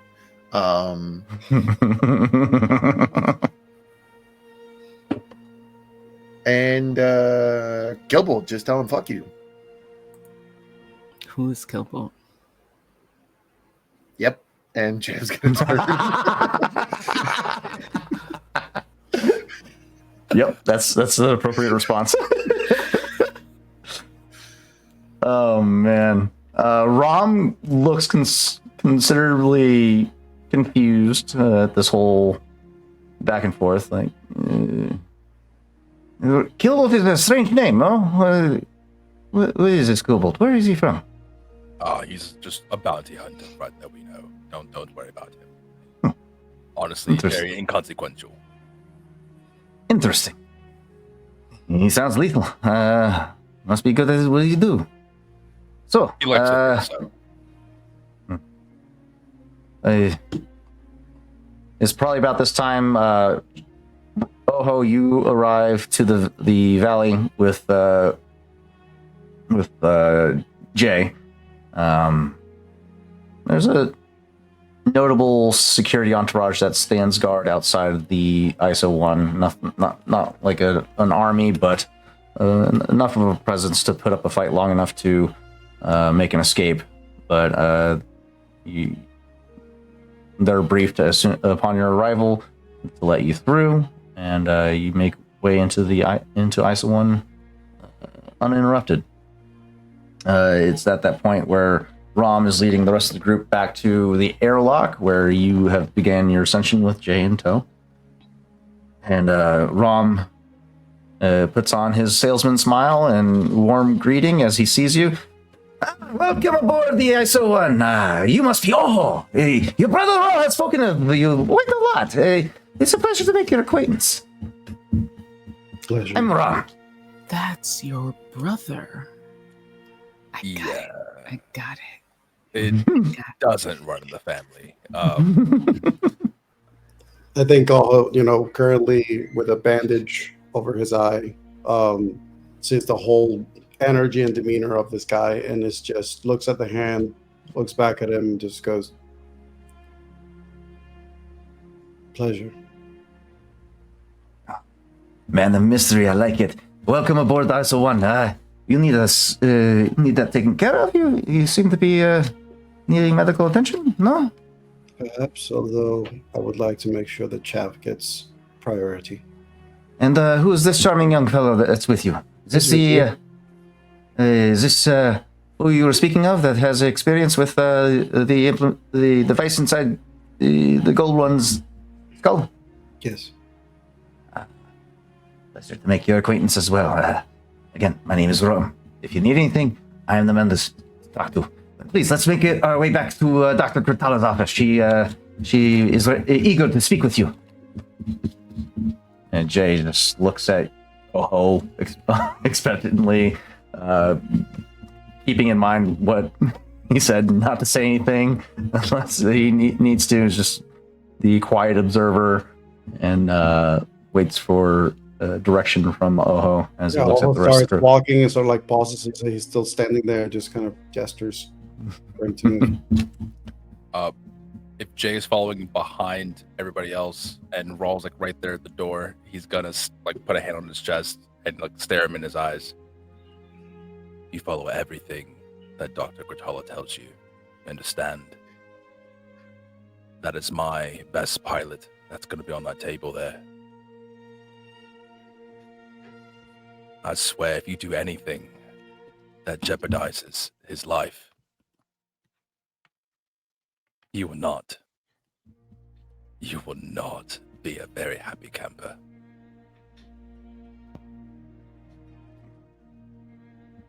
And then he lets him go. I would like to point out that while Raul is giving Jay that whole shakedown speech, in the background is Dove walking into the office, and as she passes Chav, she just slaps him upside the side of his bald head. Hey, you can set it off. Goddamn. If it hasn't gone off now, it's not gonna go off because of that. Want to try again? Please. And she's just grinning because she's just There- eating shit for shit. Your hands weigh 75 pounds right now because of your freaking power armor. Oh, that is a person in there? I thought that was a droid. Hello, I'm Ram, president of Isotech. Nice to meet you. Dove will deactivate. Bless you. Bless you. Allergic to the Wrong. air. Sorry. Terrible, terrible cough at the moment. Sorry. You're good. You're good. Dove will deactivate the front side of her visor to just nod and greeting to Ram. He's just holding his hand out expectantly. Good supply. Say again? Would she have heard of Ram before? As a Isotech, supplier? yes. Isotech, absolutely. They are the leading providers of cybernetics and prosthetics. Their reputation. Paul probably also would have heard about his black market dealings too. Dove doesn't really do handshakes. Yeah, most people doesn't. It's pretty interesting. You guys have a bit of mystery to you. I like it. Let's All keep right, well- it that way, Rom. Yes, let's. Time's ticking. Let's Don't say go anything. talk to the doctor. Let's go. And he excitedly leads the group back to Rob's Kurtala's hangar bay. There. Go ahead. It's more ego talking to Rawl after you thoroughly terrified that young boy. Right. So that kid is meant to be the one helping Chav not die.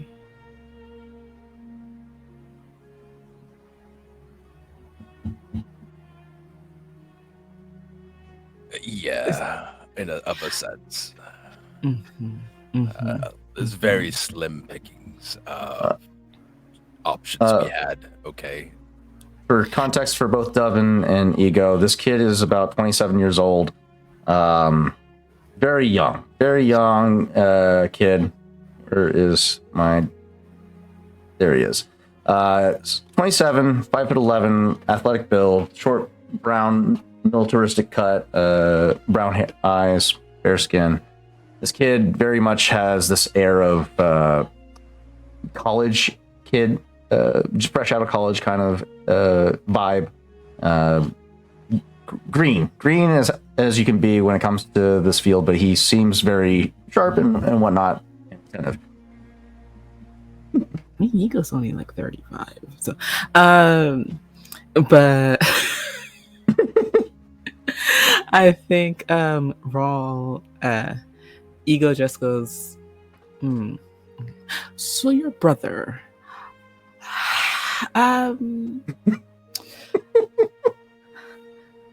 just like, what's his whole vibe essence thing?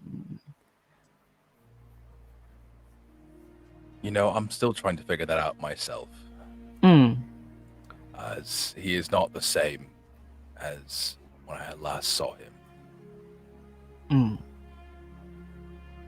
When I first met him, didn't talk to me at all. So we've made progress since then. I was just wondering. We could get into this later. Actually, it's like It's important a things lot happening right now. to unpack. Yeah. But keep it in mind. Like, think on it and then like just pocket it for later because I'm gonna cycle back to this. I would expect nothing less. Good chat, Ro. It's at this time you all make your way into Kurtala's office. Or no, you guys make your way up to Kurtala with Jay kind of making his way to the front at this point, at the behest of Oho. When Dr. Kurtala turns and lays her eyes on this kid, you watch an immediate wave of disappointment just wash over her face. Jace, Yeah. just 5 minutes.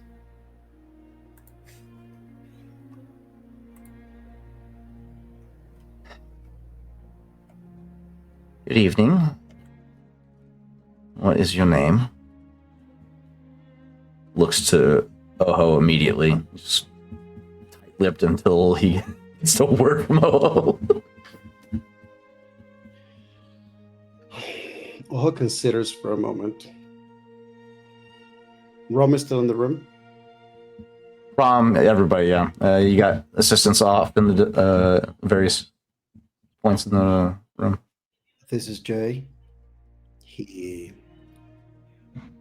served for the people who are responsible for Chav's condition.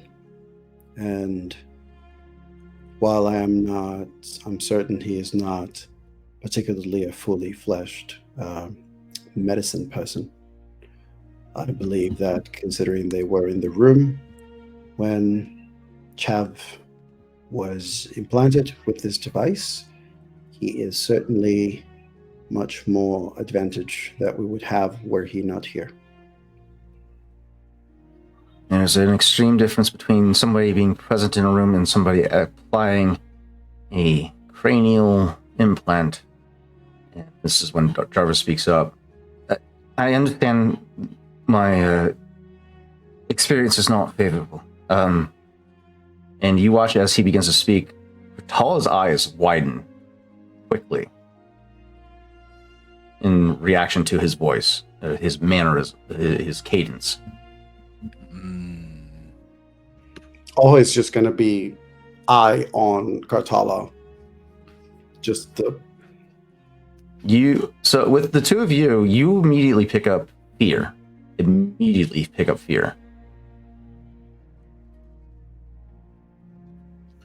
can see her right hand begins to shake or tremble. Before you continue down the mind path that you may be finding yourself in right now, Katala, by the way, still your hand. I am simply going to say this. This individual is with us. And as of right now, they are part of this crew. They have a purpose to serve beyond what we are doing here today. Their whereabouts is with us and not being pursued, no more than what we are being pursued in a galaxy such as this. He is here to assist you, and they understand that just like the fear that may be crossing your mind right now, there is fear for them as well. Much is at stake, and I know that you're concerned. But right now, my focus is on making sure that that guy, and he points at Chav, is taken care of. So whatever you need. Very out of character for Rawl. And as Oho finishes speaking, he will stride forward and take the doctor's hand in both of his own as he clasps it and forces it to stop shaking. I promise you, you are safe under our watch. No harm will come to you. But I need you, we need you to save our friend in order to do what we must do for the better of the galaxy. I'm going to have her roll a discipline check at this time. Average difficulty with one setback due to the imperial nature of this kid. However, I am going to grant her 2 boost die from both Oho and Rawl, interjecting to try and still her mind. Better than just stealing her heart. And that is a triumph. We do love a good triumph. You watch, so Rawl, as you stride forth and take her hand into your own,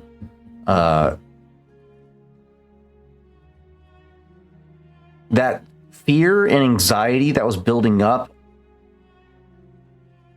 it comes to an abrupt stop as she finds her gaze locked onto you. A wash of memories floods her mind as she quickly finds herself reminiscing about her time with you on Sholgana and the adventures that the two of you went on together. And listens to the cadence of your voice as she takes in a deep breath. It's okay. Right. We've been through worse. We have.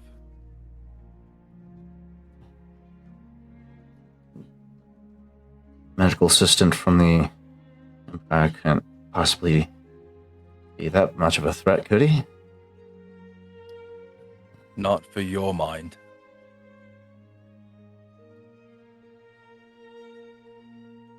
Okay. I have full confidence in your skills. I know you can do this. You just place the knife. We will watch your back. All right. And it's at this point she begins to, as she shakes off these nerves, she begins to grill this kid over the process, of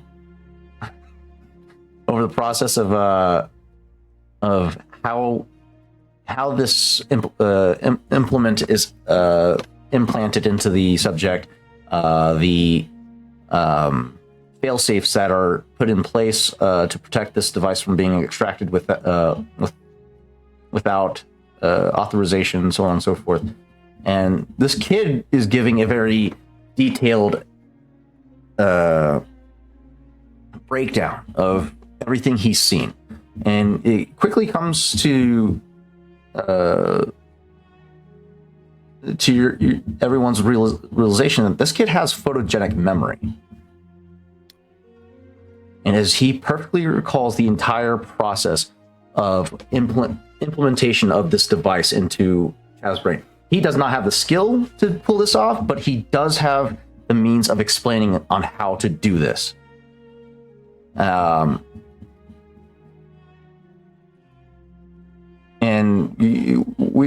everyone sees as Kratala is quickly impressed by this kid's natural ability, or is almost near perfect memory of this whole process.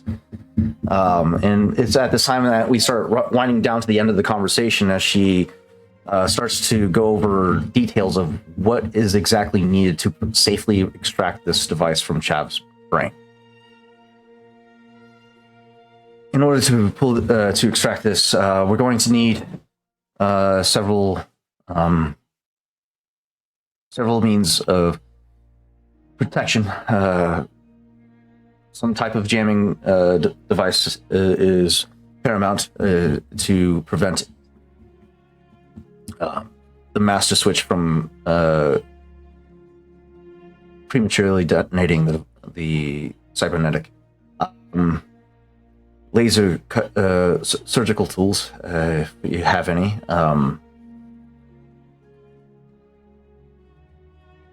A sensory deprivation chamber would be ideal. There are images and words that could possibly trigger this device as well. Usually they're intentional words, but to be safe, a sensory deprivation chamber would be ideal to, just in case, prevent this accidental discovery of a command word or sound or phrase triggering the bomb. If that's not possible, then I would recommend blindfolding and deafening the subject until the device is extracted. Anesthesia or some type of local anesthetic to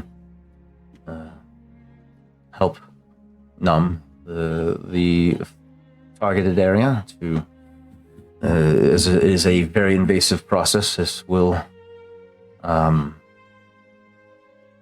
even while subconscious, he may be able to experience some level of pain if we're not careful.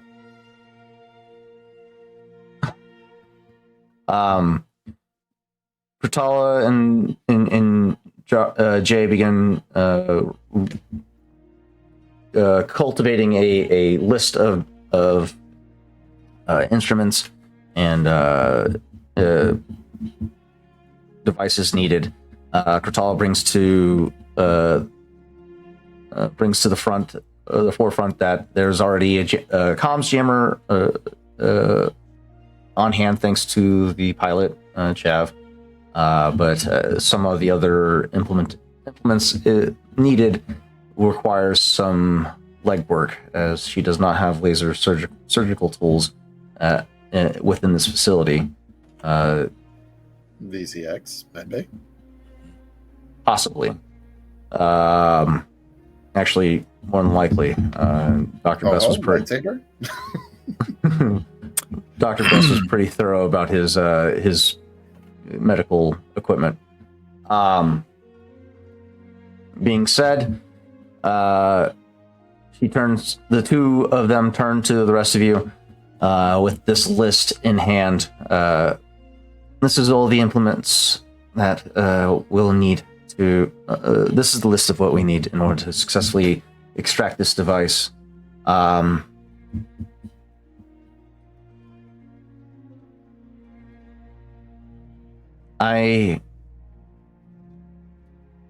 I may be confident in my skill, extracting a device such as this is a bit above my experience. I can attempt it, but I know of somebody that is more than capable of pulling off this type of procedure safely. Where can we find them? Coruscant, unfortunately. Of course. Eyes go to Jay.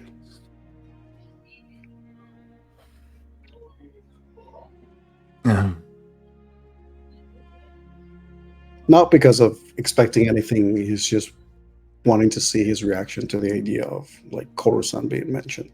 So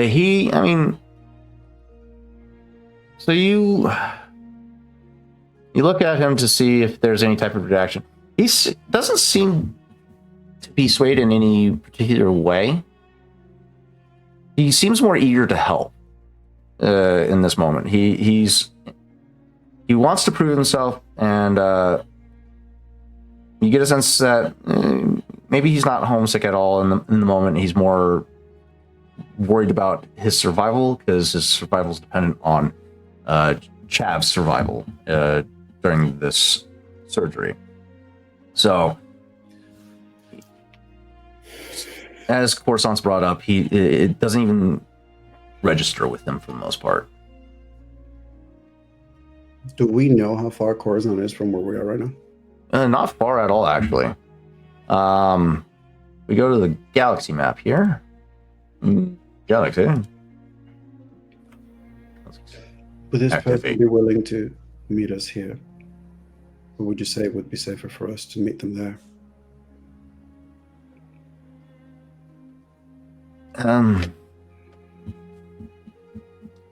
He has a practice out there in Coruscant, so traveling house calls isn't typically something he does. Oh. Granted, I haven't talked to this individual since, the Clone Wars.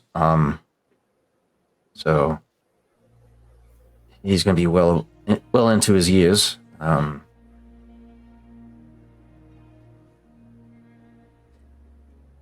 He may not be practicing medicine anymore. He may own his practice, but traveling might not be an option.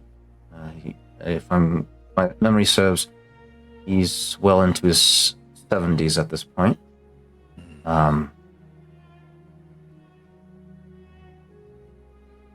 But His experience would be useful.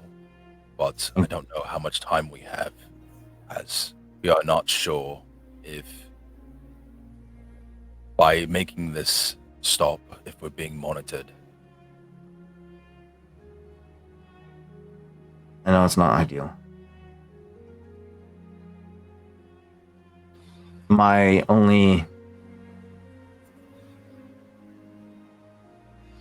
position is that I cannot guarantee safe extraction. Do you think if you called this individual, they might be able to coach you through it well enough? Probably just as well as this Jay has done so far. I mean, his recall of the whole surgery is incredible. He has One moment. Raw would step away to off to the side a little bit and radio the VCX. B4, are you there? Mm-hmm.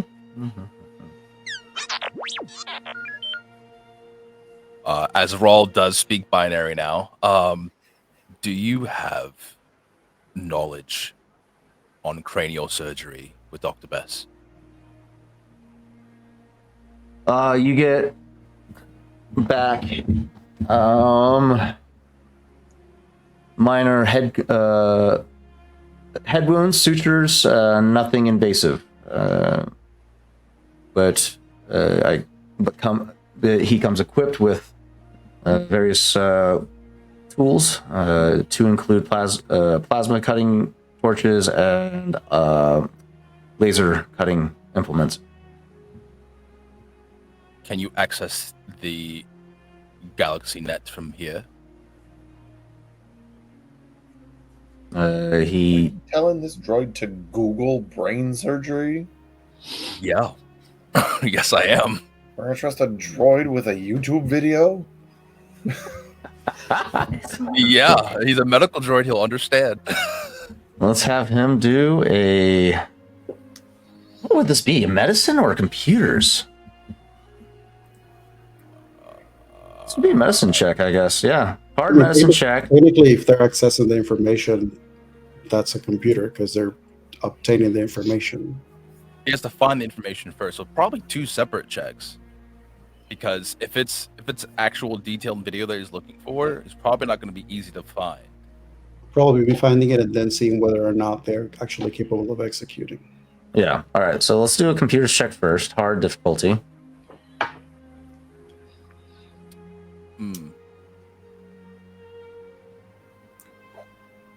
Yeah, he kind of getting a sense of what you were looking for, or where you were heading with this line of inquiry. B4 scomps into a control panel and begins scrolling through the HoloNet, but is unable to find anything in regards to expanding his knowledge into cranial surgery.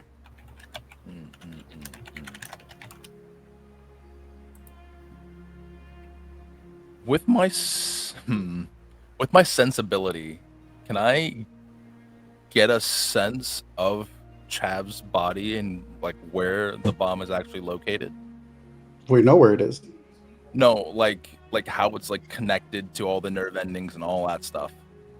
Listen, if you want to check me out, you can just ask. I'm going to say this is beyond your skill, as you are not a medical professional.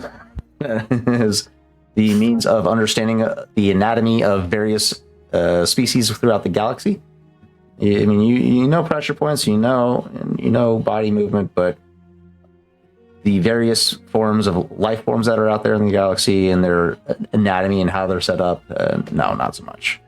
I think Oho would like to ask a question to Cartala as he just goes, as Brawl is doing his thing.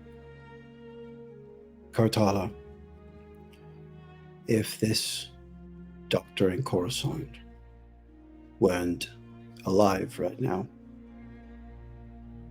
and you were the only person we could turn to, could you do it? The question wasn't whether or not I could do it. It's whether or not I can guarantee the survival of your companion. Could this doctor in Coruscant guarantee such thing?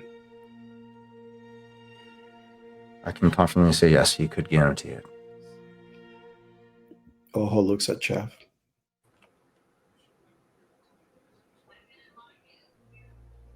The question ultimately boils down to this. Are you willing to gamble your life in the hands of somebody that has little to no experience in dealing with something as lethal as extracting a cortex bomb from the brain of within your skull? Or do you feel safer holding out until you can meet with my contact and have a guarantee of getting this out safely? Chav kind of sighs and kind of like scratches his head and like kind of just like looks ominously at like one of the many prosthetics in this room, just kind of looking at it from across and just like, I'm not a doctor. I don't know none of this crap. It all doesn't make sense to me. I'm a businessman. I deal in nets, net positive, net negatives. That's all that it is. When you're looking at the net product right here, Doc, I'm already dead. This procedure, whoever does it, brings me back.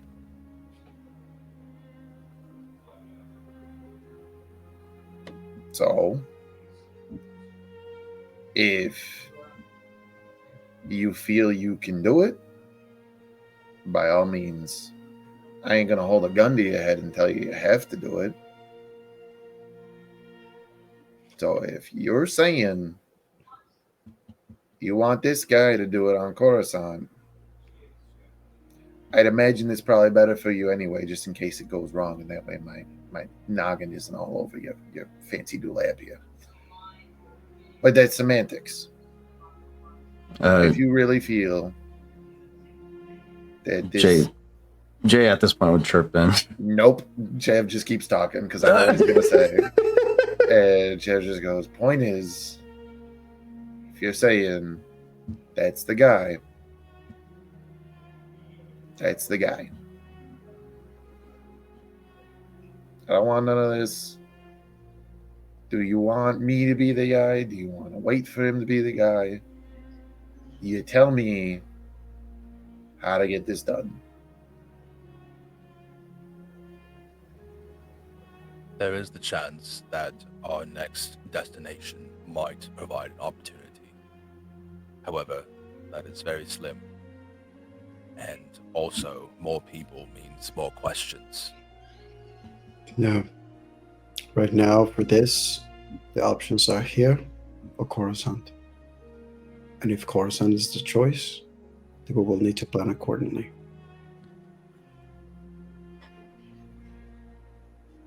Coruscant is the heart of the galaxy. I know. It's going to be hard to hide our armada, especially since several... That is why, if we are choosing Coruscant, it's not an armada that is going to go. You're right. It's me and the VZX, or me and the Chimera. Since you've been there before. Yeah. I could potentially provide a third option.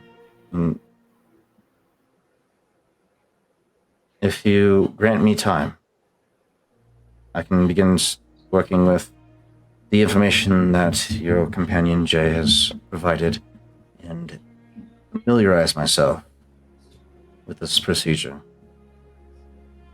As distasteful as that sounds to me. And we can meet at a later time. And I can perform the procedure. But I Don't have can... much, but we do have a small window. Can we actually try to get ahead of things right now? Said you haven't talked to this guy on Coruscant for a while. want to call him up? Because, I mean, if he's on vacation. Or dead. Let me reach out to him. In the meantime, feel free to inquire with any of my assistants if you require any cybernetics. Free. Every one of these individuals have been trained by me and are fully capable of implementing the device or the prosthetics themselves. Rom, I will be in my quarters for the time being. No worries, Doctor. Do you make your calls and I'll make sure that these people are well taken care of. Best of luck. Hope your friend in Coruscant is doing well. I think I try to stop Cortala briefly before they leave as he goes, Doctor, how long would it take to sort something like this? And then he just pulls up the bandage. You watch as her cybernetic eye blips as the lenses focus in on the nerve endings of your eye socket. The implementation of the cybernetics is relatively a quick process. However, it does take some time to recover and begin to function. So, being said, we can get that installed within an hour or two. It won't be ready for full use until about a week, depending on treatments with back to the whole healing process. Everyone's body responds differently to cybernetics and the healing process, so time isn't guaranteed. Some people heal faster, some people heal slower, but it's about a week's worth of downtime. You just hear, Go ahead. Sorry. Oho just has that moment where he's like hearing the thing about like everybody reacts differently, and Oho just with his usual determination thing just goes, so I just have to heal faster then. Yeah, if we all had the ability to do that, yes. He doesn't say anything. Thoughts are in his head. Doesn't say anything. As Kotala is leaving, I want to use sense to try to get an idea of her current surface. Ooh. Okay. That is a force ability check, if I recall. It is. Let's see. Let us take a look at this. Sense all living things. Okay, no check necessary. You just need to roll the force die. Okay, go ahead and roll a force die and see if you generate enough points to activate the ability. Up to your force rating. All right, you got 1 point. That is a success. You extend your thoughts out to tap into the surface thoughts of Tala. The immediate first thought that comes to your mind is the immediate fear and apprehension of making a call to the seat of the Empire. She's very apprehensive about making this call, and unsure how she's supposed to do it with aboard ISO 1, which is supposed to be operating outside of Imperial space, and being this close to Devron, being this far into Imperial space is not something is already a risk in itself. So she's trying to think of how to best communicate and reach this individual that she's recommending take the lead on this surgery.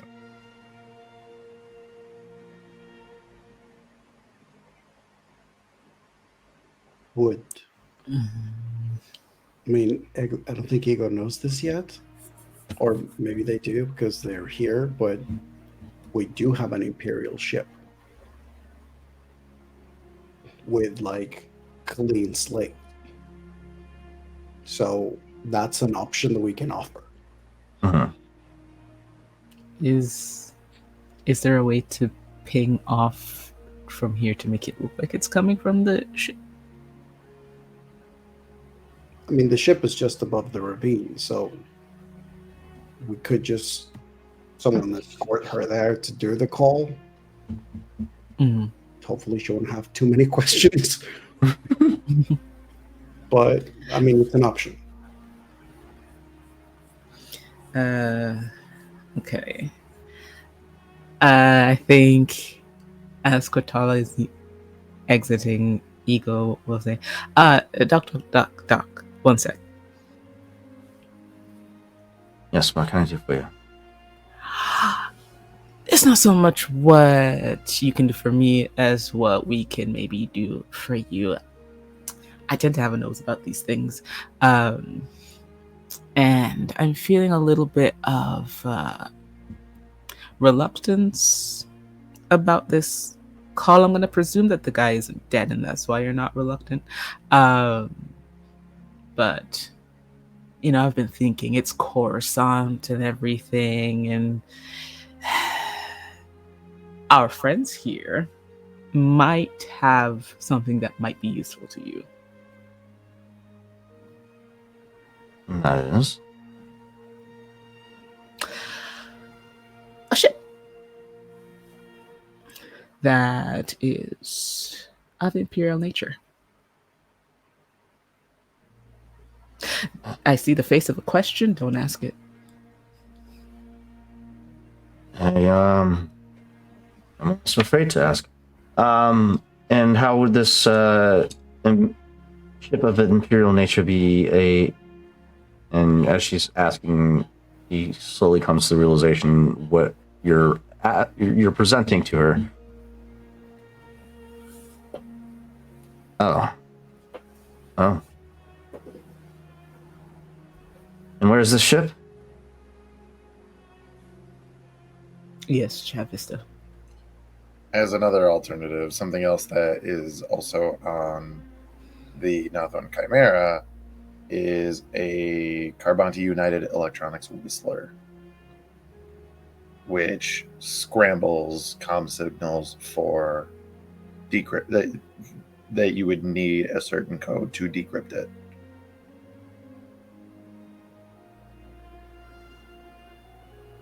So are you telling her this, or potentially, if I'm here for this conversation, like as that's kind of happening, Chav. So like with being said, like, you know, hey, you can talk to the assistants about your cybernetics. Chav would just be asking somebody to check over the arm, make sure it's functioning properly, like anything that they could see, but don't touch anything because I'm potentially explosive. Just kind of like hearing that, Chav's just gonna like kind of absentmindedly just like, you know, I have a whistler.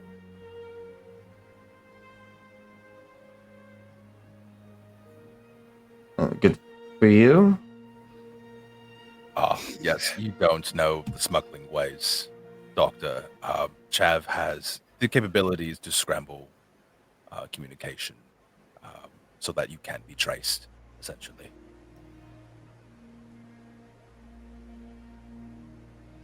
What does that mean? Meaning, if you are apprehensive about making this call and don't want to alert certain people or have this doctor find you, we have the ability to scramble communication so you can't be traced. Okay. Options galore. And where's this whistler? Down the Chimera, right next to said Imperial ship. Sounds like a trip up the ravine either way. Okay. Sure. Let's use that. I don't think.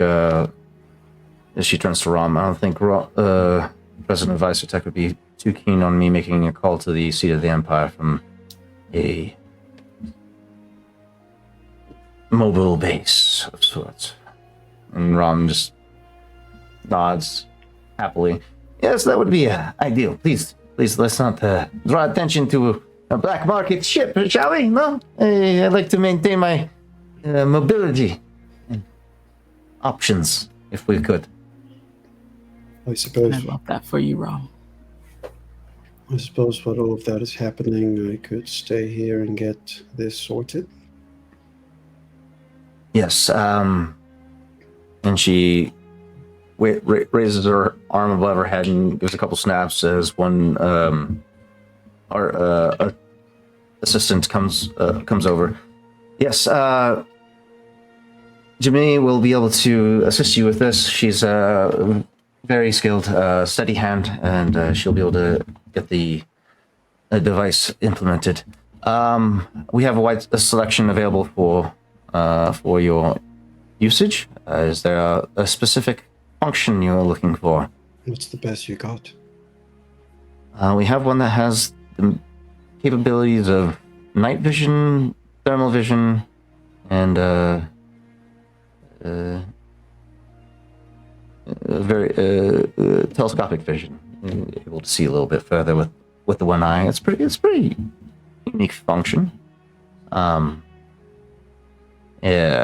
Specifically, it is a +1 to vigilance and perception cybernetic eye. If that is the best one you have, then I shall take it. Actually, because it's Dr. Kurtala's work, it's still a +1 vigilance and perception, but you also get a boost die when using night vision or thermal vision, depending on the environmental situations.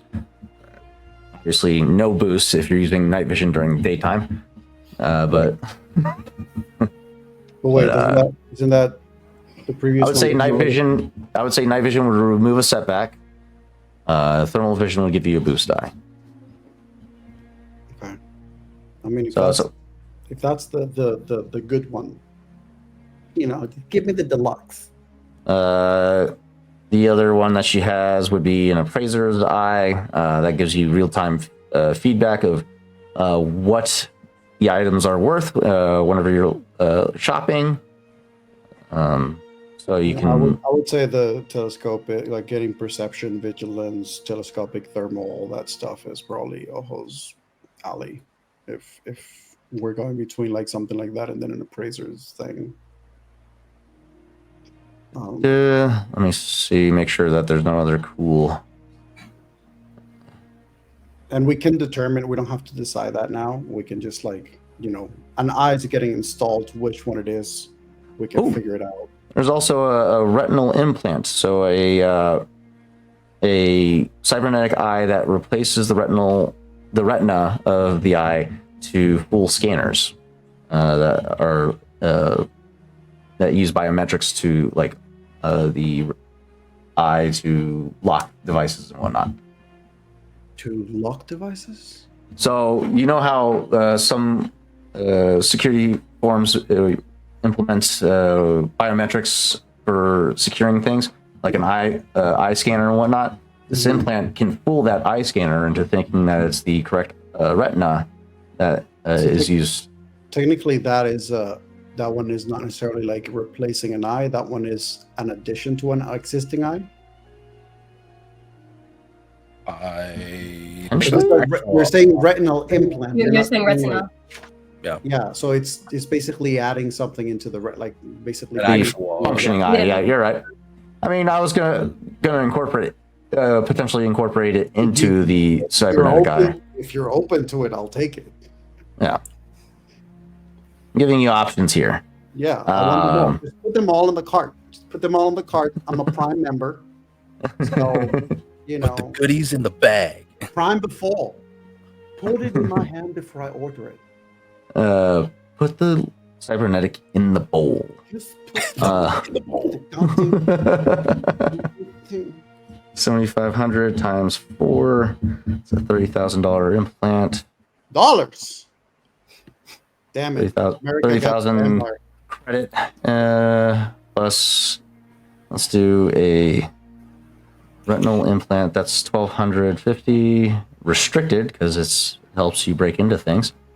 We'll bump that up by half. Into anything. 125. Plus Excuse me, 625. this is just costuming. It's to Yeah, change it's eye for color for cosplay, characters. Obviously. Well, you're still I'm a benefiting with cosplayer. the other fucking benefits. I'm still giving you the +1 and the telescopic and other bullshit. This is a multi-purpose cybernetic eye. Does it have a gun? No. Thanks to We don't want Dr. it. Fatala's expertise, she created a cybernetic eye that has thermal capabilities, night vision capabilities, telescopic capabilities, and the ability to scramble biometrics and bypassing biometric locks that use retinal scanners. You just getting bypassing biometrics as someone who can stealth like a god. It's an extra tool in your bag. I look forward to painting a mustache on Darth Vader's face while he's asleep. No detection. So this is this device runs for 30,625 credits. Let's see. She implemented. Let's see what they. So you are friends with Rom. I'll give this a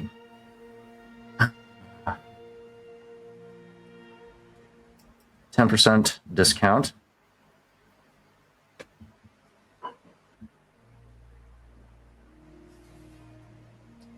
So it's 3,000 off. So 27,000.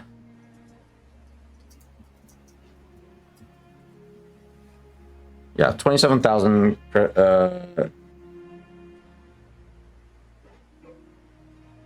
27,200 credits for this device or this cybernetic.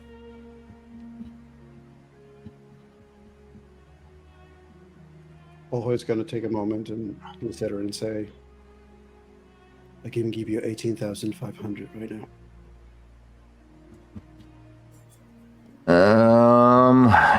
Let's see if Rom is feeling generous. How far off?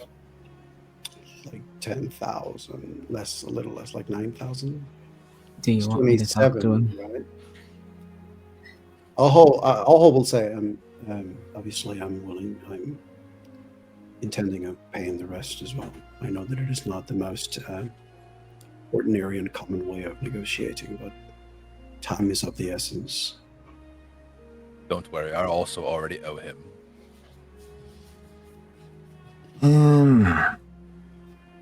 Chav will speak up and just say, I got the difference. There we go. I love making business with you. You're stand-up individuals. 27,200 credits. The cybernetic eye is yours. He looks at Chav, gives a nod. All right. If you will follow the lovely assistant to. How much is that from me? You said 27,000, how much? 200? 200, yeah. 27,200. I had 18,500. So yours is like 8,000. 8,700. So.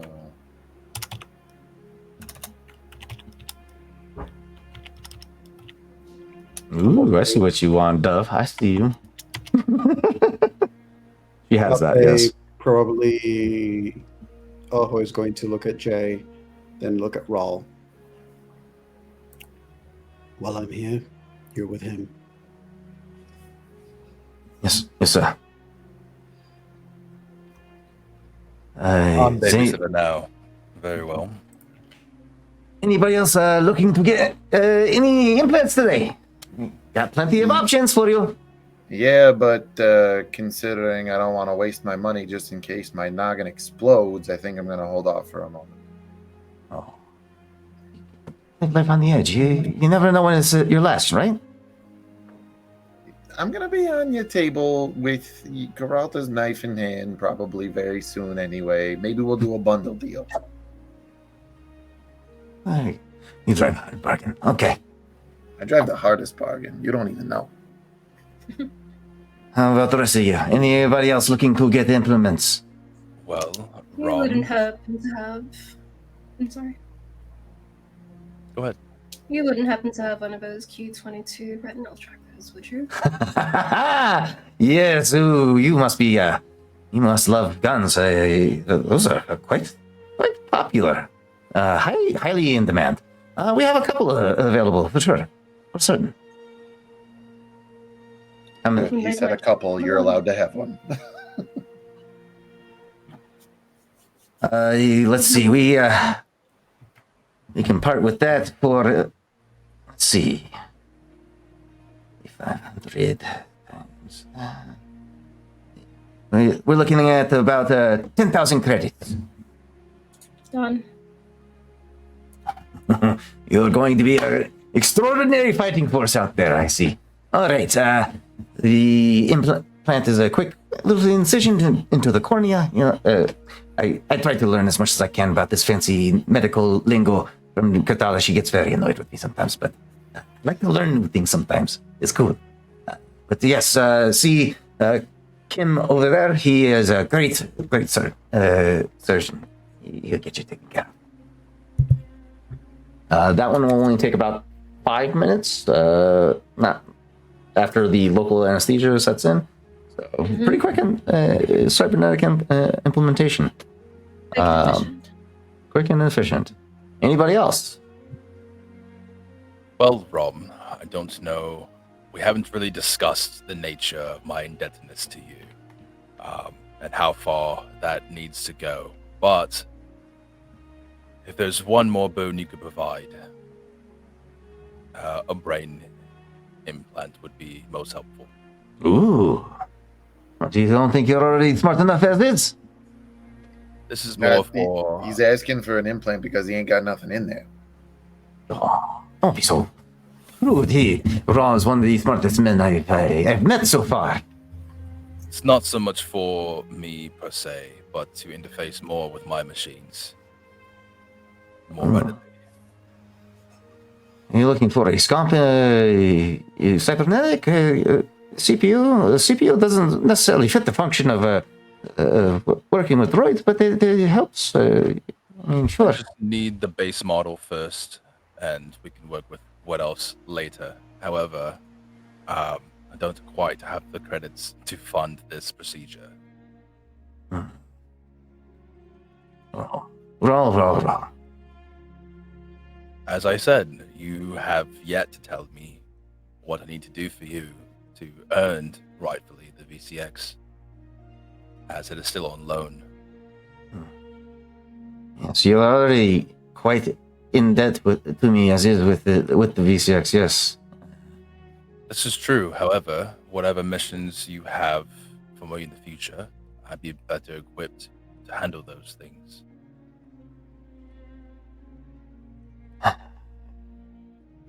Yeah, we're definitely going to need a negotiation check from you, buddy. This is a hard difficulty with a challenge of 3. Mother trucker. You know, I actually think it'd be worth more if you actually traded the VCX back for this. Should have done it when Ego was here. Well, can't trade it back yet until we fully decommission the medical bay. Because I ain't giving that That's back. fine. We can pull that off. We can slap it on the Chimera. You have room? Yeah. I have a medical bay in there. It's just shit. Yeah. It's All right. it's just a bed with storage cabinets. And an empty box that says first aid in Sharpie. If you're in no haste, brother, I suppose you can sort that brain situation later. Make sure that we got the resources for Chav and then the tasks that we have at hand. The brain can come as the rewards come. Not to worry. I'll be sure to make sure I have one on hand for you when you're ready to pay. Very well. Sorry, I just don't. I can't. I'm a businessman. I have to make money. I'm sure you understand. Fair. And if this procedure takes a while, we can discuss later about this. You know, you bring up a good point. A favor. Favor result, yes. Me and the doctor have been in talks for a while. She's looking to recruit some of her old assistants from back before the war. You understand me? So maybe you do this fetch mission and bring back some of her old assistants, and we can settle a debt or two. Where are they at? I don't have the specifics right now on hand, but I can get these names for you from Doctor, and we'll send the details to you via communicator. I mean, is this just taxi work, or like, are they incarcerated? That will possibly be the legwork that you'll have to do. But you do this, you'll be benefiting me overall as a businessman. Be inclined to do a favor or two for you in exchange. If you do this, you'll be boosting Krital's overall performance. We have good relationship, Rom. Yes. What do you say? I give the VCX back to you. And as you see, we have plenty of ships. Yes, you have a small armada. It's impressive, no? And I can't quite fly on my own, so if you are open to it, I could give it back to you. Keep the favor on the table, of course, as you know, we are friends after all. And right now, I don't know if we can complete that mission, as we have some other prerogatives we need to take care of first. Yes. I mean, it's obviously going to be based on your own discretion, but once you have the names in hand, it's you do the job as it presents itself, and yeah. The thing is, I do need this procedure done now, because in the event that I have to go into a place that I cannot use all my tools or for secrecy, I will need this, essentially. And if we have time, I can transfer some of the components from the VCX to another ship that we have here. Provided you utilize some of your assistance. Some medical supplies that will probably be utilized for Chav surgery as we speak. Oh, you're going to take that off the VCX? Those weren't stock. Maybe some more of the specialized equipment, but there would be a benefit for you. Yeah, those weren't stock. Don't you try to say that. That's not stock on that fucking rust bucket. I've been keeping quiet this whole damn time, and he's talking about this wonderful favor he gave to you that handles like a brick. Okay. It's still a negotiation check with a challenge of 3 difficulty. But I'll give you a boost die. A boost die? Yeah. That's fine. He's a hard man to bargain with. Even though he's getting back his ship for free, but that's fine. I mean, it was already his ship. What do you mean for free?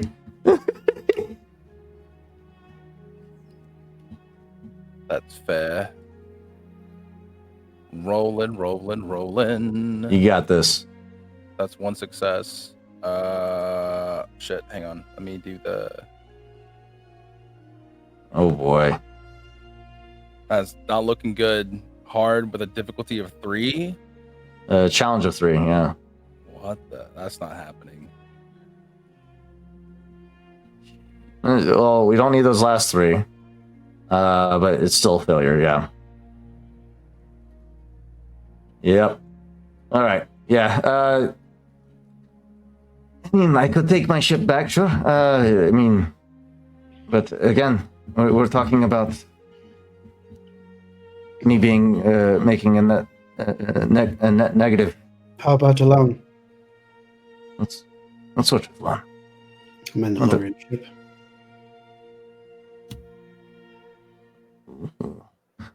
What sort of Mandalorian ship? Whatever the number is, I don't remember what the number is. But The M12, fucking. Oho knows the model, so he says the model.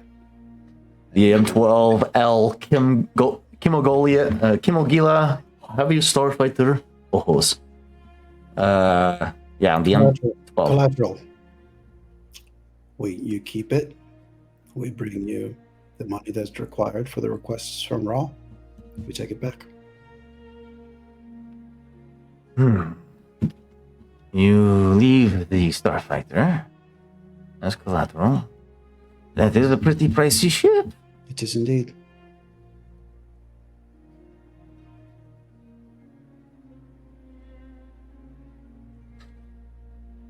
And that's in to include the VCX? He looks up. The VCX, yes. Minus the medical supplies that are upon it. So we will need those. That's fair. I can't help but notice there's a container attached. Is that coming with the VCX as well, or is that... Was that with the VCX before? Nope. That is mine. No. He's asking always asking the question, knowing the answer, but it's that thing of like... Rom's being very, very coy. He's just like playing around with it. You know, being the typical car salesman in this moment. No, I nobody got time for that.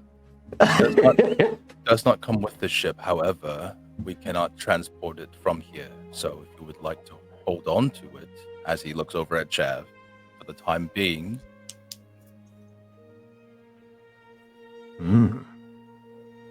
We could be... yeah, we could hold on to it for you.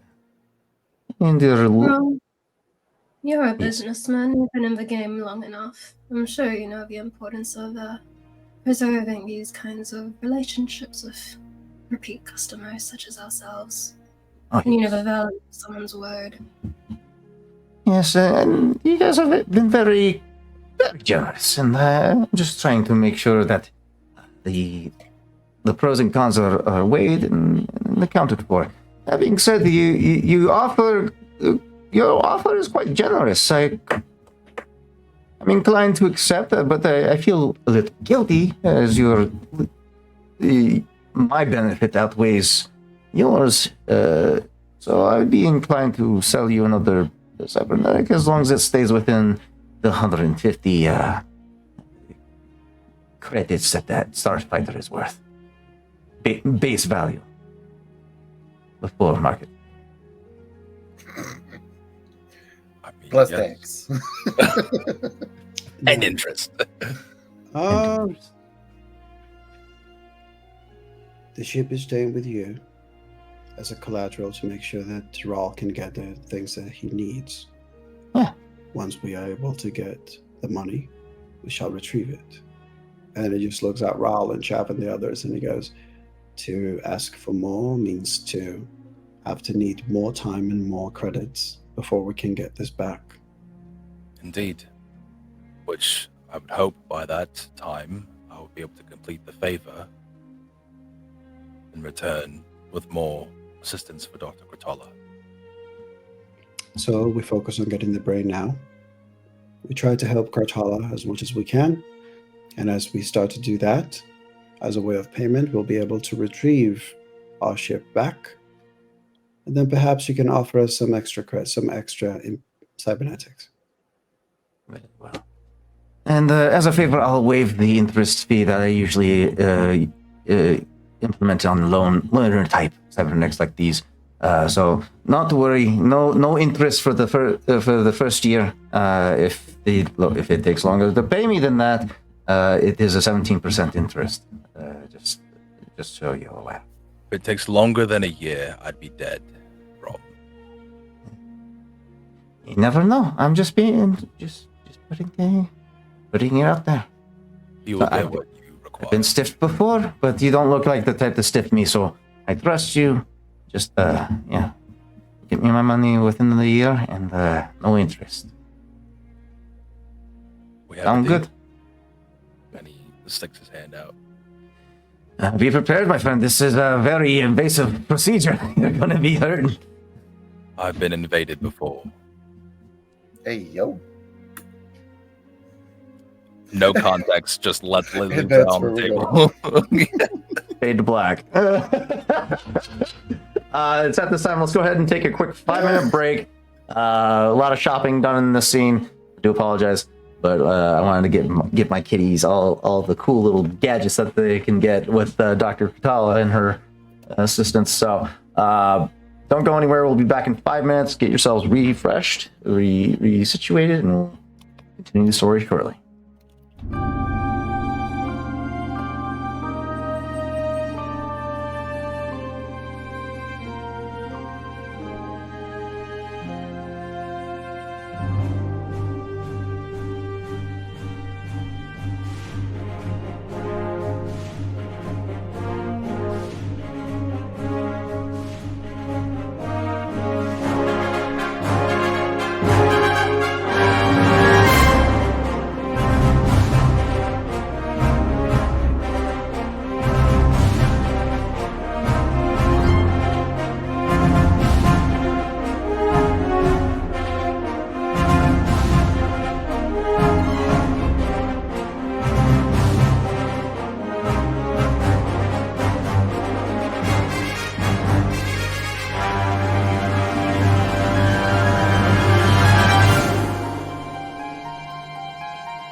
Hello and welcome back, all you wonderful 2B Dicers. We return ourselves back into the scene of where we last left off.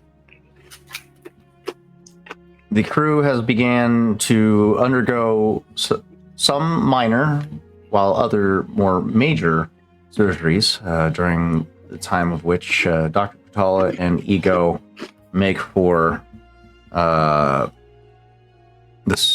the landing pad up above at the Jedi Temple to make a call to phone a friend, if you will, to try and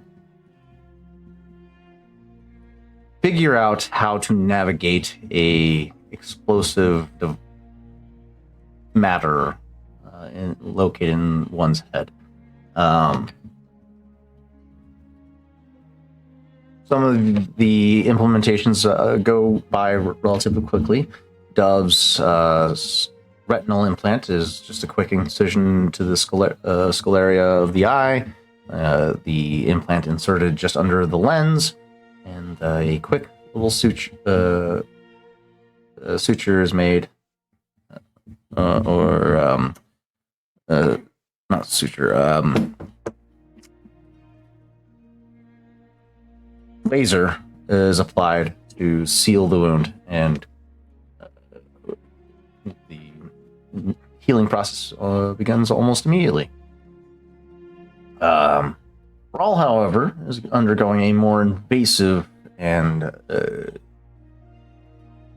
intricate procedure, a cybernetic brain implant, one that requires a lot of wires to connect to nerve endings within the brain to help increase his intellect and whatnot. So his procedure takes over the course of several hours, as it is a delicate area to work with. Chav, you forego any augmentations for the time being, and more so concerned about getting this cortex bomb removed than anything else. Oh, your surgery takes is the second to finish after Dove's. The eye is implanted, and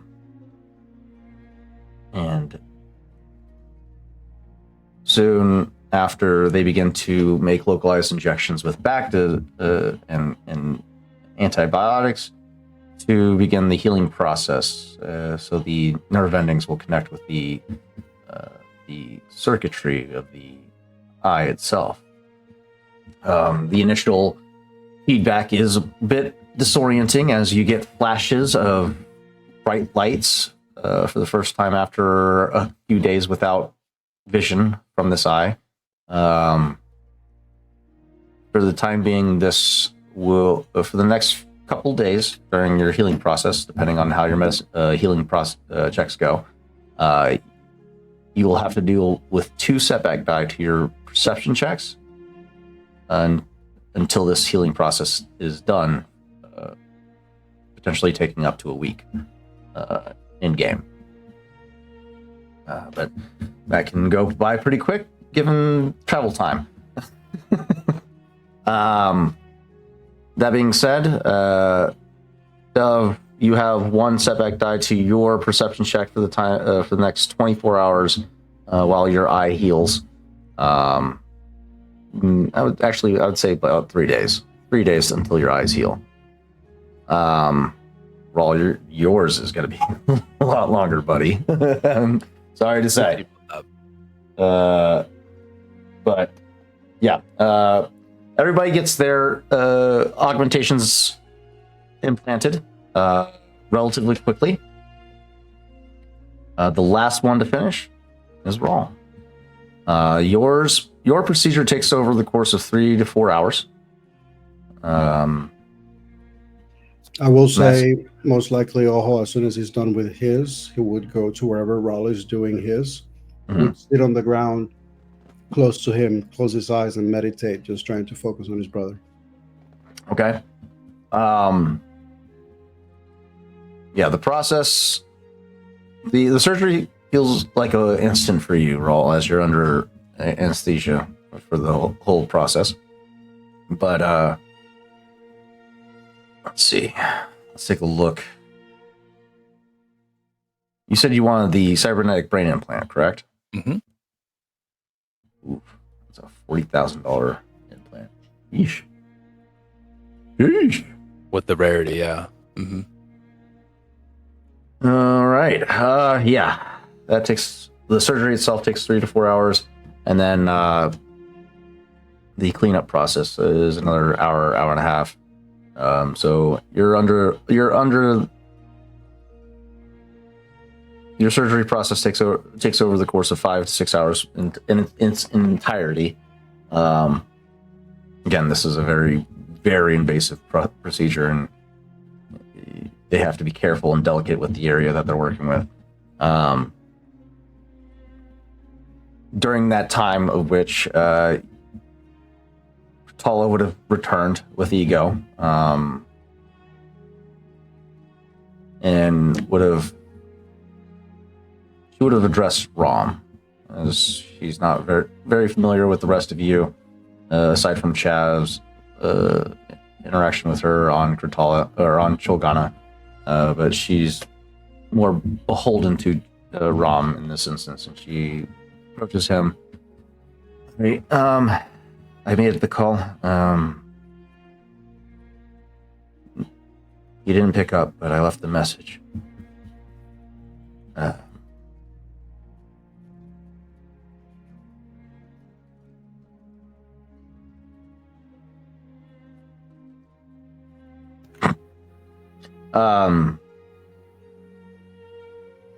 Rom just places a hand on her shoulder.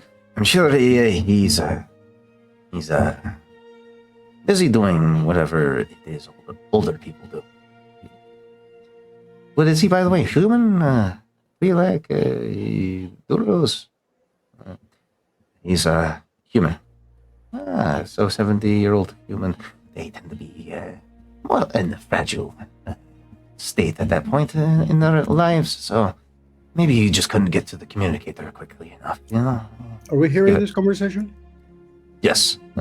She came back with to the lab to speak with Rom. Cortala, how good would you say this individual is when it comes to medical procedures?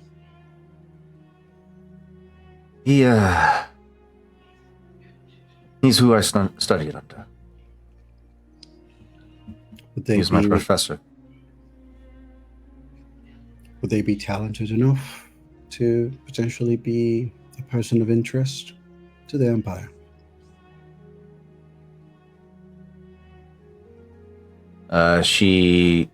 Her expression becomes sullen for a moment as she considers.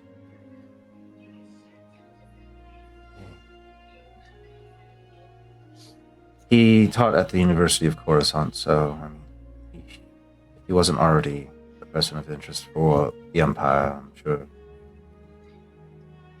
his time there would have drawn attention, yes. Can Chav access the HoloNet? From the ship, yeah. Or on this ship, if you go to the to a terminal, yeah. Wherever he would be able to actually access things. Oh shit! Did your doctor have a name? Dr. Tavon Mix. That's M-I-X.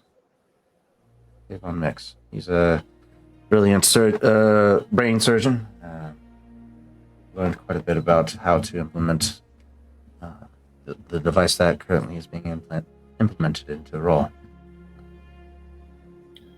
Chav is going to access the HoloNet and look for that name, comma, obituaries.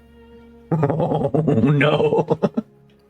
All right, give me a hard computers check. Or Or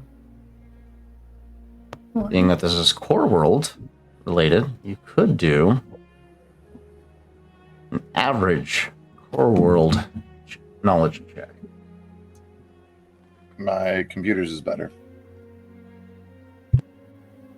So All that's right. a hard difficulty. Yes.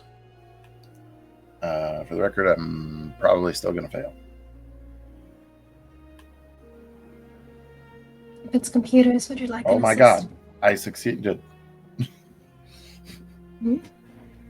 I clicked the button just before you started talking to you. But I would have taken that in a heartbeat. All right.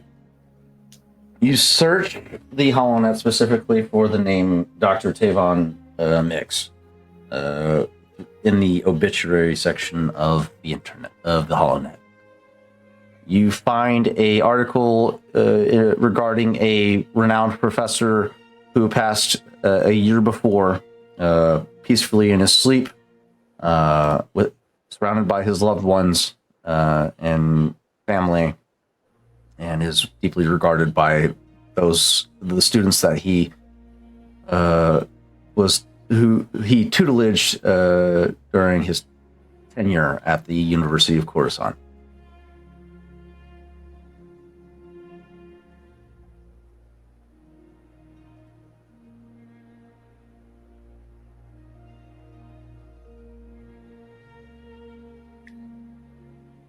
Did I do this on their ship, or did I go back to one of our ships to do it?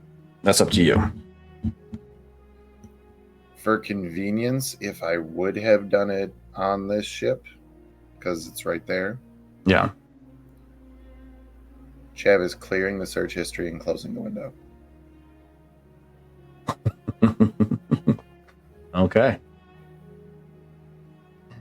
I hope he's okay. Don't worry, Doctor. I'm sure he's being well taken care of. These humans have plenty of families that they populate like Kenlocks. They're all over that place. Addendum. Did the obituary say anything about his practice having a successor? Ooh.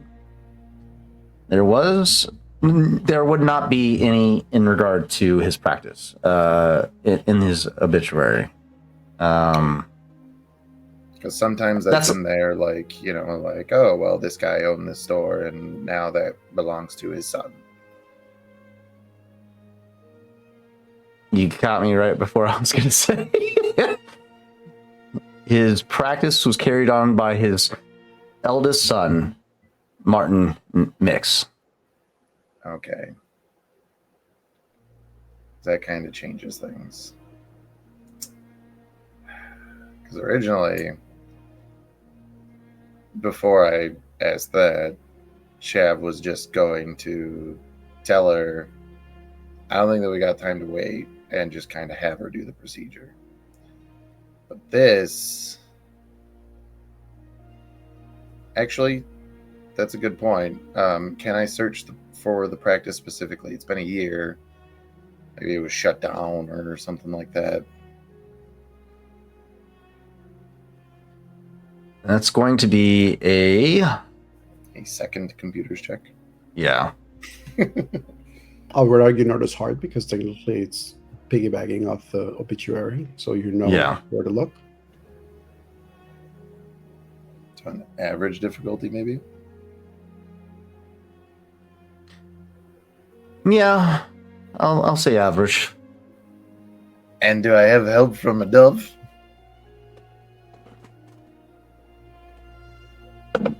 That sounds like yes to me. How many ranks of computers do you have? 5. I think you have 5 ranks? Yeah. Holy shit. Get your 2. I'd say that's probably... Should I just let Dove roll this and I give her a help? I'd say that's 5 boost die for you.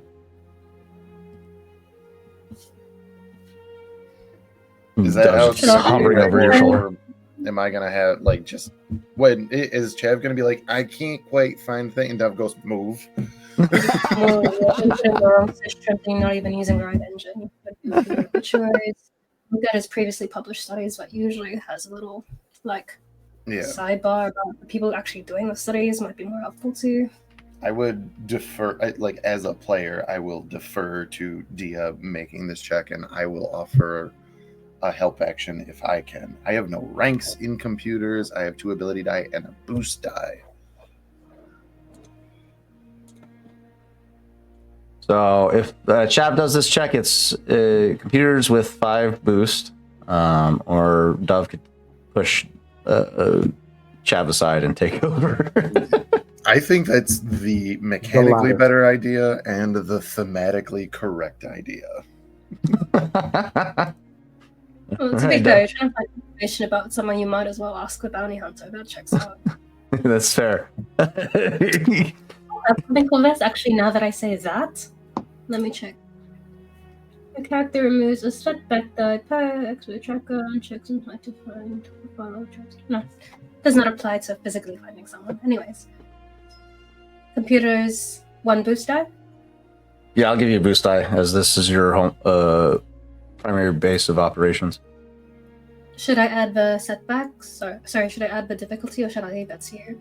Go ahead and make this with an average difficulty. Yeah. Sheesh. Yeah. Okay. Yeah. Yes. Yes. Cool, This so is this is one and this is why. Massive armored hand just next into Chav's face. Get out of my way. Dove, you begin to you see Chav going into trying to dip into your field of expertise, and you're like, no, this isn't how you track down somebody. If you're really looking for somebody, you use this. Chav was using Microsoft Edge, and he was like, "Get the fuck out." Dove, you begin to work quickly. When you saw the name Tavon Mix, MD practitioner, you utilized that the Mix MD as the primary search function for tracking down a medical practice, and you do find on Coruscant a Martin Mix MD practice office that has been in operation since for as long as you can tell, but the name was recently changed to Martin instead of Tavon just recently, carried on by the son of Tavon. However, the practice has recently undergone some series of it's been a center of controversy in recent months, and has since been placed on temporary has had his medical license temporarily suspended until pending further investigation. Now Chav clears the search history, closes the window, and like with a very upward pat on Dove's shoulder, just kind of like, thank you a bunch. I can't believe you could type on the keyboard with those big mechanical gloves. Anyway, and Chav's gonna go to the doctor and just kind of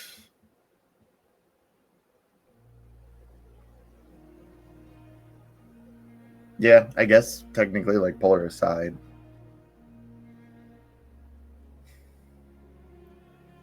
Yes. I mean, I was all for a second opinion, as it were, but waiting on a message to get back. We're in the middle of some big stuff, and there's a lot of people that can't afford to wait.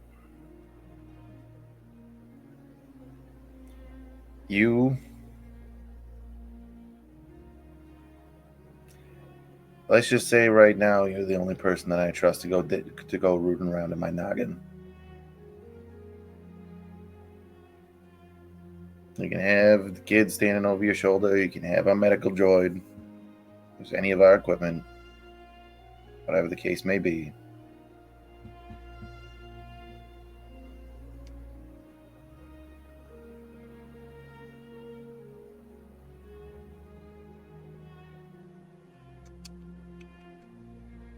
Give me a leadership check.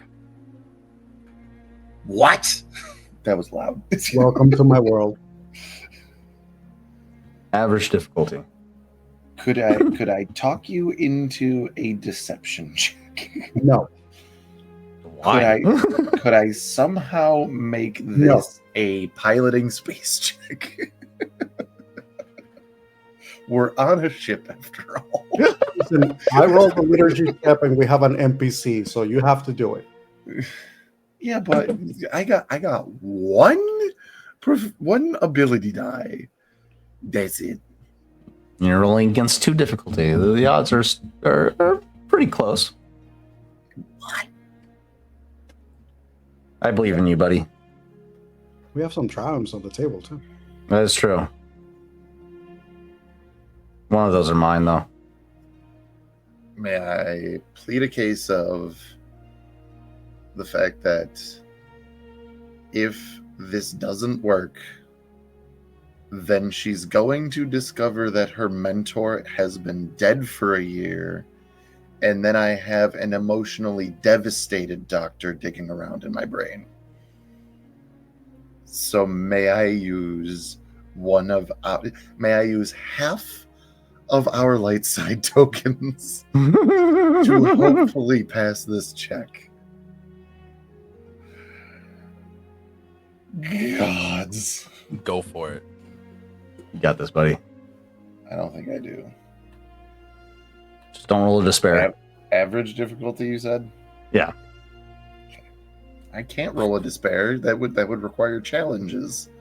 This is true. I was about to say, are you giving me challenges now? Oh. Not yet. Oh my god. Hey! A lot of threats you generated, but yeah, no. Kratala, this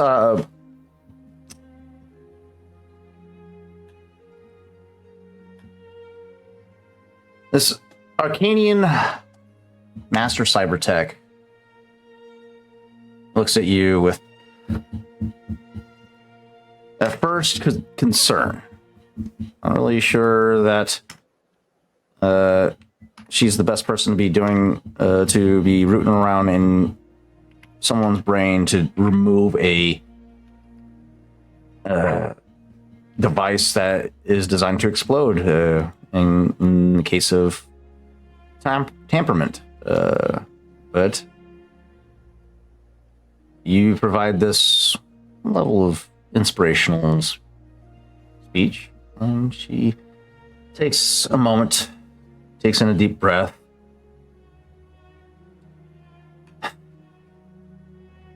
Fine. We can do this. Yes. Jay, I'm going to need you to work up a step-by-step instruction on the whole procedure. The rest of you, as she points to the crew of Core Atlas, I need you to fetch the tools necessary. Comms jammer, in the case that this individual that is possession of the master switch detects that we are tampering with this device, may prevent our removal and detonate it prematurely. As well as any potential laser cutting implements and devices. Is Rawl awake right now from the surgery? No, you're still under the knife. Yeah, I think this would be when you're still under, because this kind of happened when Oho was on his way over to you. Yeah, okay. So, let's move quickly. Grab the gear, and we'll prep the subject for surgery. And everyone including the staff, begin to disperse. The rest of them all done dealing with their various surgeries with the other subjects. The one still working on Rawl turns to Dr. Katala. Ma'am, I could borrow your expertise. There's been a slight complication, but the subject is fine. I just the unit doesn't seem to be taking to the subject right now. And she comes over, and Always right fucking there. Dr. Like this Katala, person is talking to calling Cartala, and somehow they realize all of a sudden, out of nowhere, Ojo is literally standing like right here, ready to listen. and you're seeing his vitals. His vitals are stable and everything. He just doesn't seem to be able to get this brain implant to sync up with the biometrics from Raw. So Dr. Katala comes over. Okay, you need to initiate a master reset of the device. And she begins to direct him through the process and finishes the implementation of this very invasive cybernetic prosthesis. And then begins to laser suture the surrounding area as the CPU is now implanted into Rawl successfully. You're going to be okay. Your brother will recover rather quickly. He seems to be a remarkable specimen. Yes. Is there anything that I can do to help him during his recovery? I'll just be there for him. I find that the proximity of loved ones tends to help with the recuperation process, especially under anesthesia. It is a disorienting experience. He will need your presence when he comes to. Oh, just nods. How's the eye? How is the eye? Like I said, you're getting a lot of flashes as your eye is trying to adjust. You're getting used to the process of commanding the eye. You have to be cognizant of what you're looking at and what you're wanting the eye to do. Whenever you find your mind begins to wander, that eye looks off in a whole different direction than what you're supposed to be looking at, and it's basically it's calibrating to your sensory input. Yeah. So it's a very disorienting process. I think one of the experience. things that Ojo finds himself doing from time to time is like he actually closes the eye. Like he closes the eye when like if he feels like he needs to move fast, like when he heard about Rawl, like he doesn't want the disorientation of the eye, so he like closes that eye and like tries to move. And so he responds to Cartala, adjusting. I'll get it done. I find some exercises helps with the calibration of the device. So,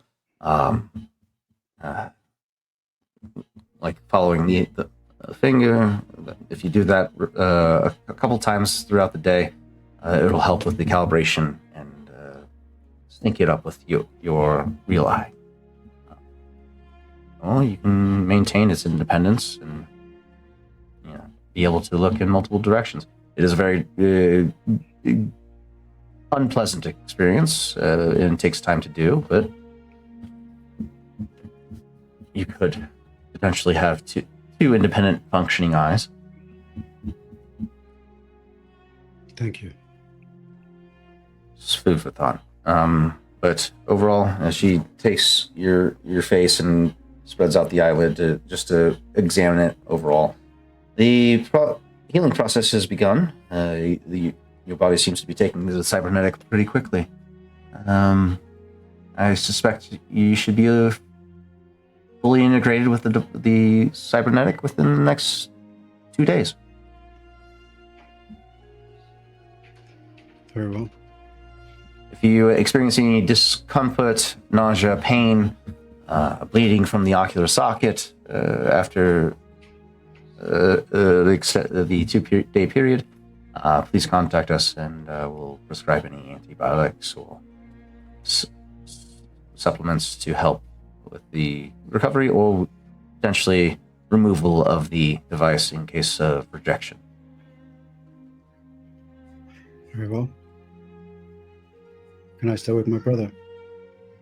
Yes. His surgery is complete. He's going to need some time to recover from the anesthesia.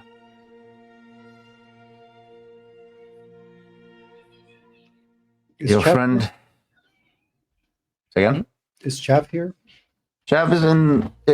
It's all one large bay. However, Chav is being prepped at another table on the far end, surrounded by a bunch of assistants, and the BT or the B4 droid wheels its way into the chamber with a tool a tray full of medical instruments. I probably, before staying with Raw, I'll probably approach the Chav now that I know he's getting prepped. And I'll just sort of stand next to him, just kind of looking at him, looking at all the stuff that is being prepped around him, just trying not to, he's not, death is not something that is unknown to the brothers, but it's sort of like he's just trying to find a way to, that he's quietly there, but he's trying to be supported by being quietly there.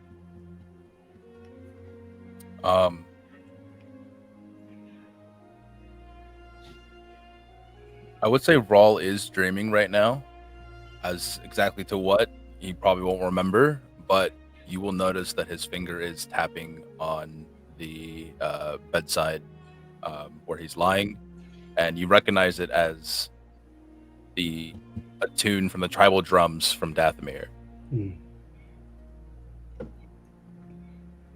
Brawl, give me a resilience check in this time to see if you can recover faster than anticipated. Sure. Oho tells Chav, don't die. This is a daunting difficulty. Daunting. That's my secret, Oho. I'm already dead. Oh, shit. Don't die. I have a lot of resilience. Damn. Before we get to that, Chav, Dr. Kurtala walks up to your side opposite of Oho. Jay standing at the foot of the gurney, or the table. Not gurney, it's an actual table. Are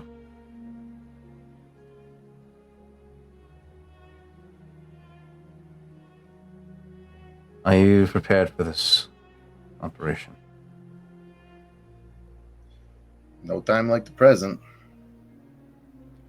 And Chav's going to look over to Oho, hearing the second "don't die," and just kind of smirk and go, I'm the best pilot alive. And I ain't ready to be the best pilot of all time yet. I've never cared so much for your stupid confidence. So how about you stay alive and you prove yourself right? And then he starts walking back to Rawls. He goes, I'm still not convinced, Chav. I need more evidence.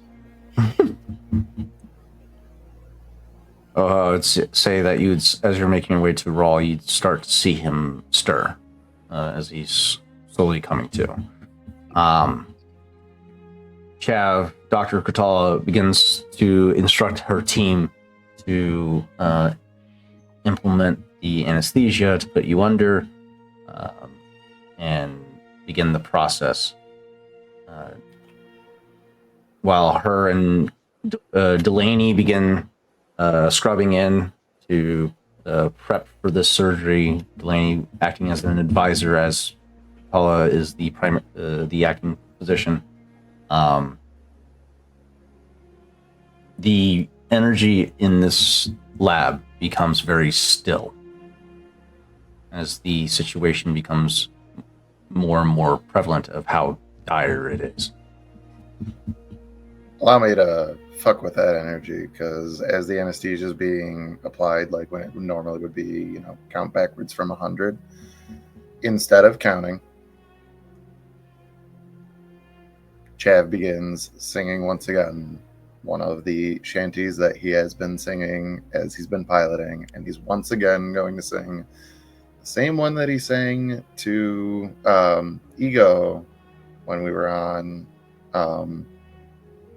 Korriban, which is Many a Parsec, which is all about going from port to port and enjoying the local nightlife, as it were. There is a moment of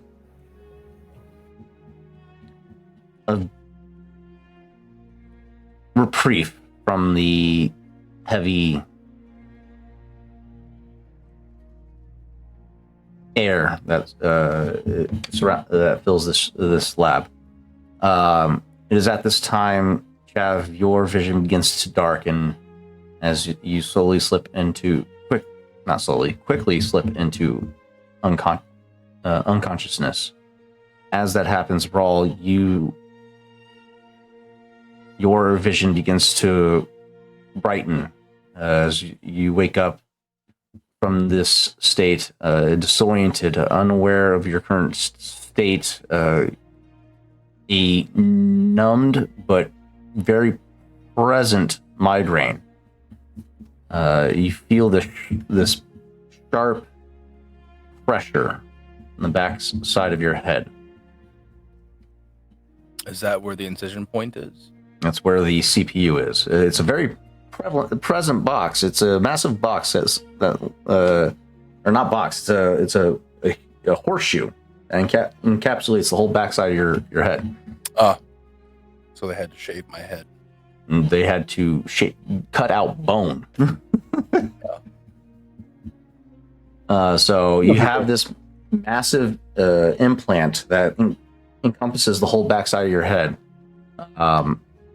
They made a small incision in the bone itself to feed the connection ports through to connect to the nerve endings in the brain. But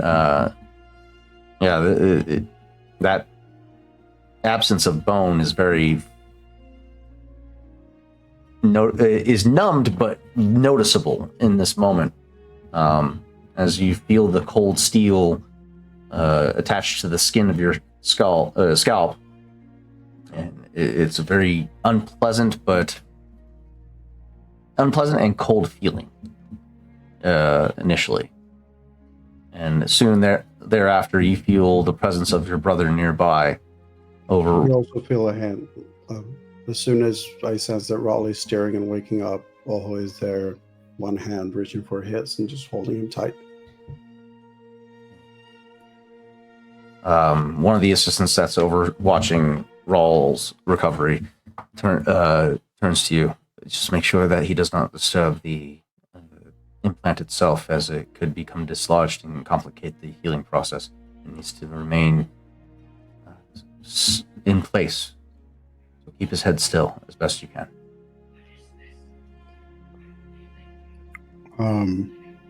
I think Oho moves to, if there's space, like to the head of the gurney where Rawl is. And I think he is just going to place his hands gently on like his shoulders as he leans close to Rawl and whispers, "You did good, brother. There's still much to recover. However, our friend, our pilot, is now going on his journey. You cannot move. that doesn't mean we cannot try to help.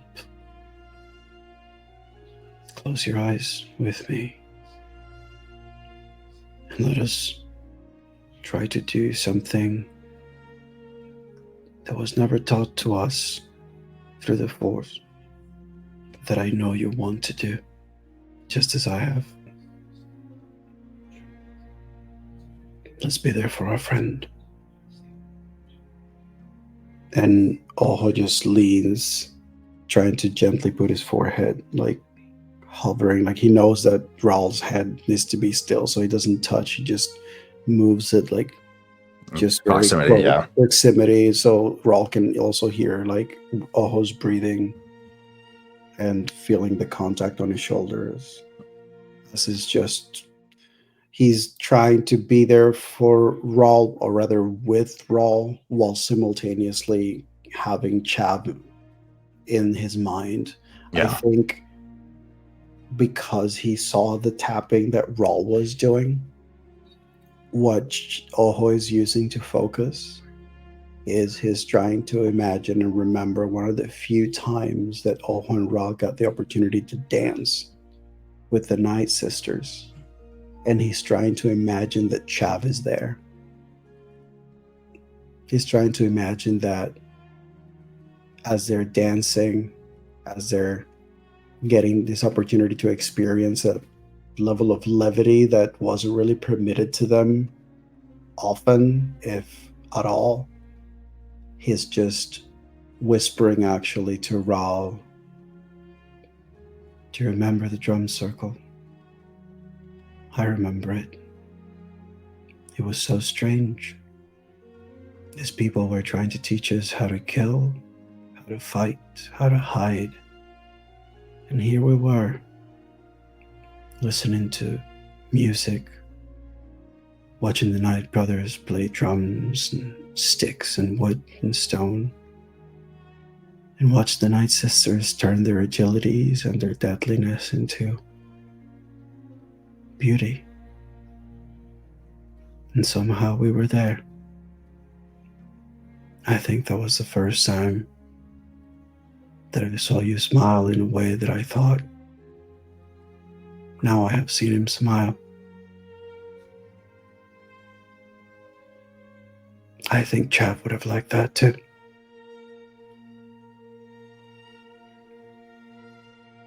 You watch as a single tear trails from his eye as he's picturing that moment. Very vividly, one of the most vivid pictures he's had in a long while. And then you watch as he slowly takes his thumb, bites it enough to draw blood, and then draws the symbol on his forehead for focus in Dathmerian for Chav. And he begins to hum the warrior's chant from that time. And as he does so, he's going to engage, for the first time, his battle meditation trait as he looks over at Dr. Kratala. And You're muted. Sorry, I said, ooh, I like that. But go ahead and perform that force ability check for me if you could. yes, I will. Yes, I will. For context for the viewers, this is what the brothers are imagining.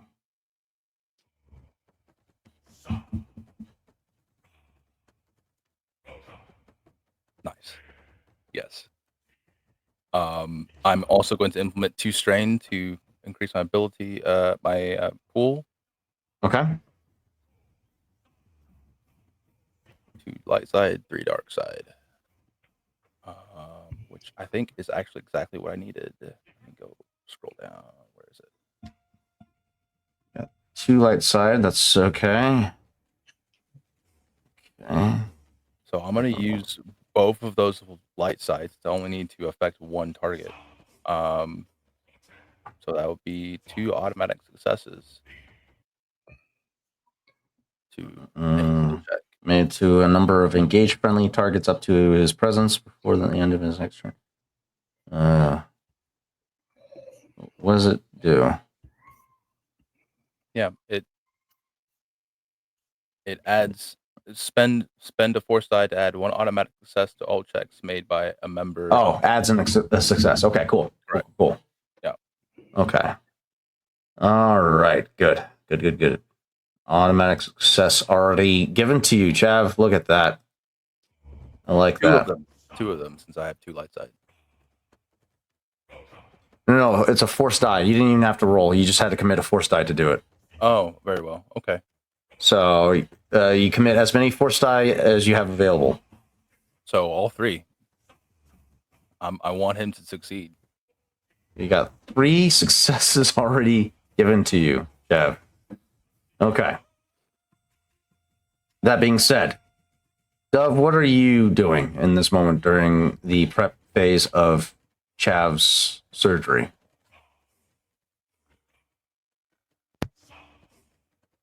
That's a good question. I feel like she'd be very keen to just observe. Because while she's familiar with the likes of firearms and computers and such mechanisms, she is not one who's well versed in the realm of cybernetics and implants. So it's just something she's learning to be aware of. Okay. I probably Chav would still have. Oh, sorry. Go.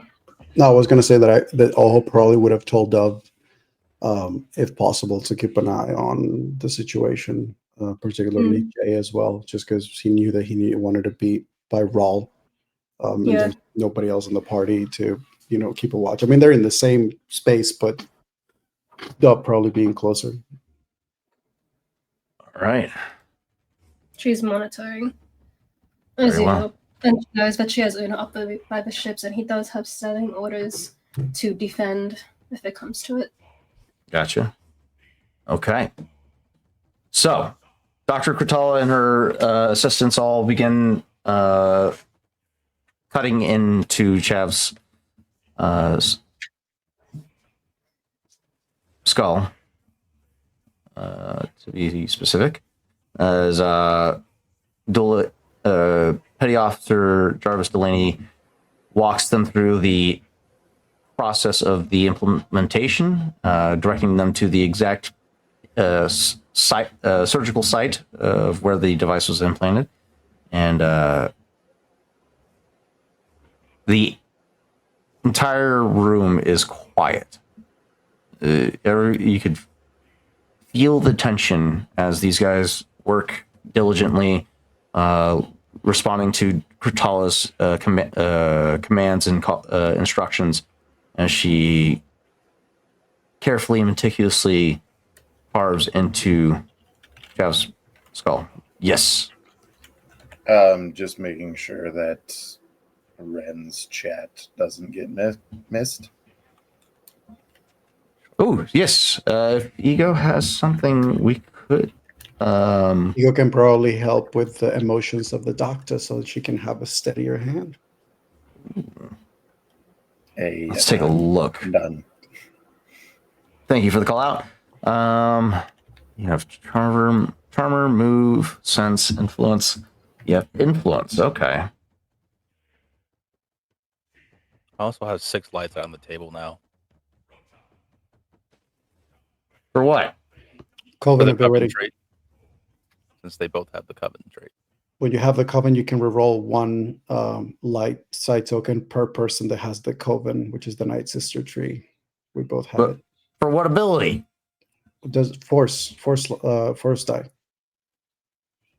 The battle meditation doesn't require a roll. Doesn't require. It's for future. Yeah. I need it. Just in You case. can't roll for future rolls. That's you. We're rolling this for like 3 sessions from now. You crazy.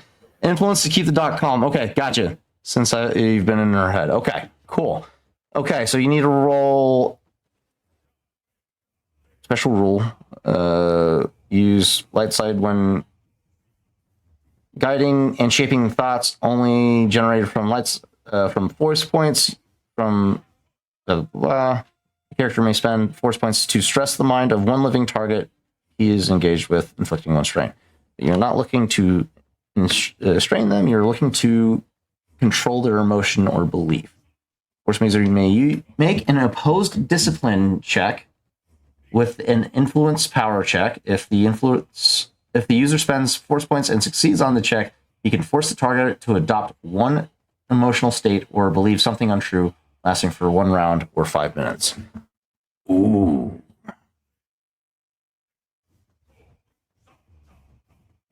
Very interesting, Ren.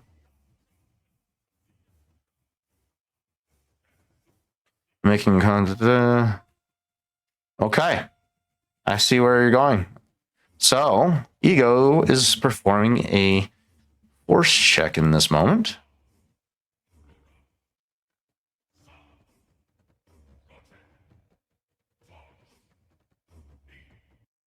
That doesn't look good. So,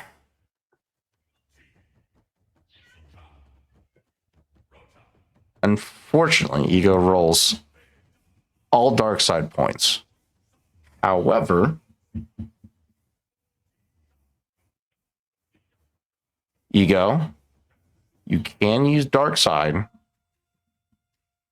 You can use the dark side points, but it comes at a cost, as you know. We still have a light side token.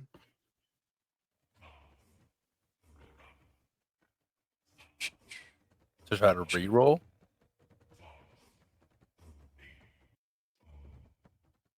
I don't know if we can do that. I'd allow it. It only affects one force token, force die. That's all we need, baby. Ren, you want to take that token and re-roll one force die? Also, I know it's not ours directly, but I think Dove has a triumph. Well, that's doesn't count to force checks. No, but like the doctor is going to be actively operating soon. So. Yeah. So I'm gonna let somebody else roll because I don't want to be responsible for somebody failing their force ability check anymore. But we'll go ahead and cash in that luck side token. So one person can go ahead and re-roll a force die for Ren's force check. I've been rolling pretty good, so I might go pretty bad. So someone else should roll. I literally have rolled only like dark side. 4 dark side points. All of it, including.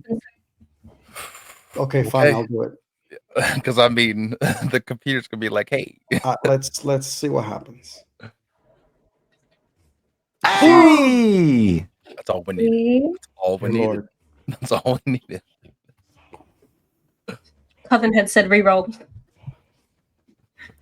Yeah. My heart skipped a beat Okay. right there.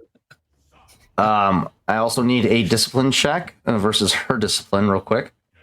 You can count that light side token towards the successes of this discipline check. Question: These discipline checks that are happening against her, does this mean that like Cartana needs to roll against? It's her discipline, so it's a hard difficulty with a challenge of 3. This is Ego's check. I'll pass you the dice. Wait, no, I was looking at Ego's. Discipline. Oh no, same difficulty. Damn, Ego and Cortala have the same thing. Okay, I'll pass somebody the dice.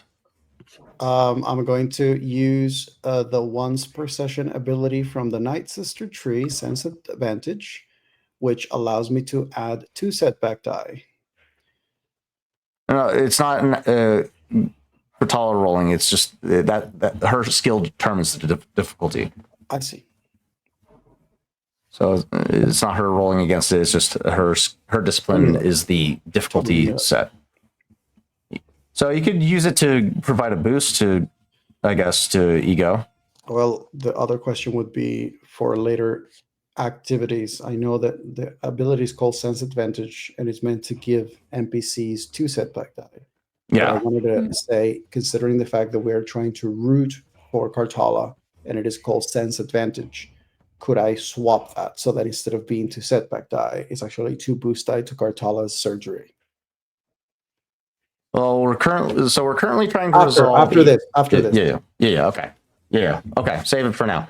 Who wants to roll Ego's discipline check? I have it prepared. Dove, do the honors. Yes. All right, Dove. Here you are. What's his dice? I sent you the dice. So if you click the blue D20 down in the bottom left corner, it'll show you in up just below the dice, past dice tray. Click on that, and it should populate in your tray. And just roll it.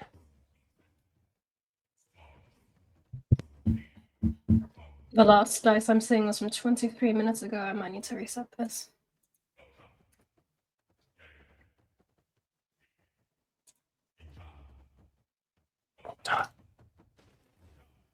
So when you click on the blue D20 in the bottom left corner of the screen, you'll see past dice. Just click on that, and it'll pop in your tray.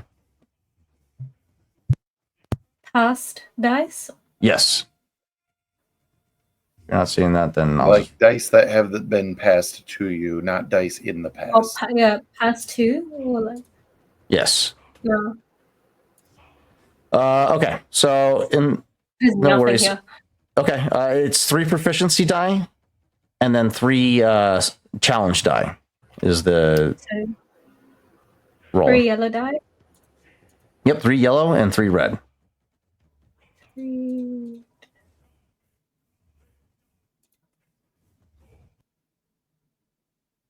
Ooh, touch of fate adds 2 boost die. Great, we need those. That was not a good roll. I'm like, what am I rolling? Not good at all. Oh. Yeah, that was not a good roll. So much no. Can I use my triumph to counteract that? Yay! Triumphs do not cancel out despairs. Correct. However, Yeah, you can use it to cancel out the failures. Can we do Ren a favor and Tarzan show the table so that Ren can see what Lovely Dovely rolled using their dice? Oh no. They told me to. I did not volunteer for this. Things were looking too good. Okay, obviously Well, too good is you're pushing. It was one light Guys. side. Come on. There is a tray full of dark side tokens. Oh man. He wouldn't do that. The dice tell a story, and the dice have led us here. Okay. Let's see what So happens. this is just for the battlement, the influence ability. So unfortunately, Ego, as you try to reach out to try and provide some level of comfort to still the mind of Dr. Kurtala, your influence is immediately met with a wall. It's stopped as Kurtala is honed into her craft.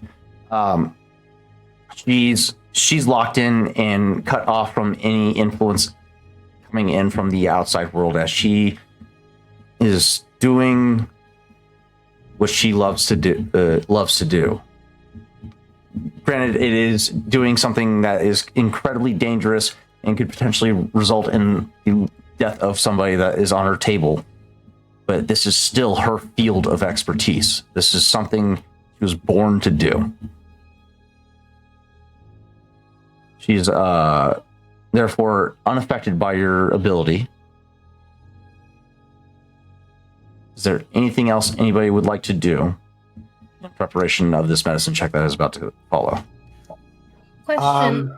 I'm not sure if I rolled the right dice because now that I've clicked and refreshed, I have past dice in my tray and they're not the same as the ones that I rolled. Yeah, I just upgraded the difficulty with the half purple, half red. So I just told you what it would have been. Yeah. Okay, so just 3 yellow and 3 straight red. Yeah. Okay, just making sure. So yeah, we're good. So yeah, anything else before we get to the climax of the night? I was going to talk about potentially using enhance, but technically that's for the person that's using the force. So Mhm. I don't think I have anything else Okay. I at this would point. like to pray. All right. Not even We are. that. I don't have a light side tokens either to like do anything even like RP related in this Ladies case. and gentlemen, This is this all entire Cartala. night Like it's has literally led all Cartala. to this moment with the dice bringing us here. Now, let us remove something from Chav's noggin, whether it be something that was going to kill him or something he needed to live. Given the nature of Is this Chav already- device. Go ahead. Is Chav already knocked out at this point? Chav is under the knife at this point. He's, yeah. That's fine. Dove is gonna kneel by his head, a little bit farther from his head, and just say, "Hey, Chav, I'll make a bet with you whether you can hear this or not. If you can pull through with this, I'll give you 10% of what you think I owe you."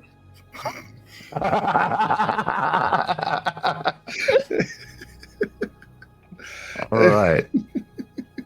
Okay. So I will remember that Jay's there. we're nearing the end of our session today. So what we were going to end the session, the climax of this surgery, of the event or the result of the surgery. So we're going to turn our attention to the table. So the implementation of this device calls for a daunting difficulty. Nope, sorry, not daunting, formidable difficulty, as this is implemented directly into the, attached to the brain of the patient. Because this was implemented by a team of ISB officers, I'm saying this is a challenge of 3. And I'm going to cash in a dark side token to upgrade it by 1 more.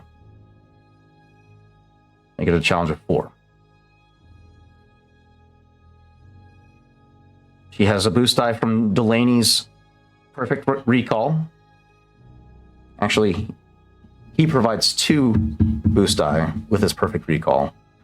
And then she gets 1 boost die from her team of assistants. This pool of dice is about to be massive. Raul, if you could pull up the dice, the results. Can't do anything right now. I'm trying to make sure. We are about to see the result of this surgery now.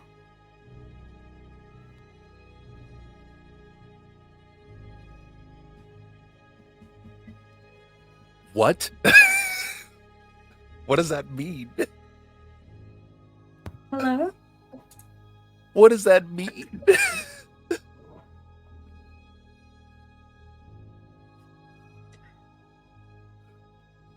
What does that It's mean? like, You succeed, but how? but at what cost? And that's where we'll end tonight's session. Motherfuck. Thank you all, you wonderful 2B Dicers, for tuning into tonight's session of Star Wars Edge of the Empire. To find out what the fuck happens to Chav after that roll, you have to tune in next week to find out. Thank you for tuning in. We'll see you next time. Have a great night.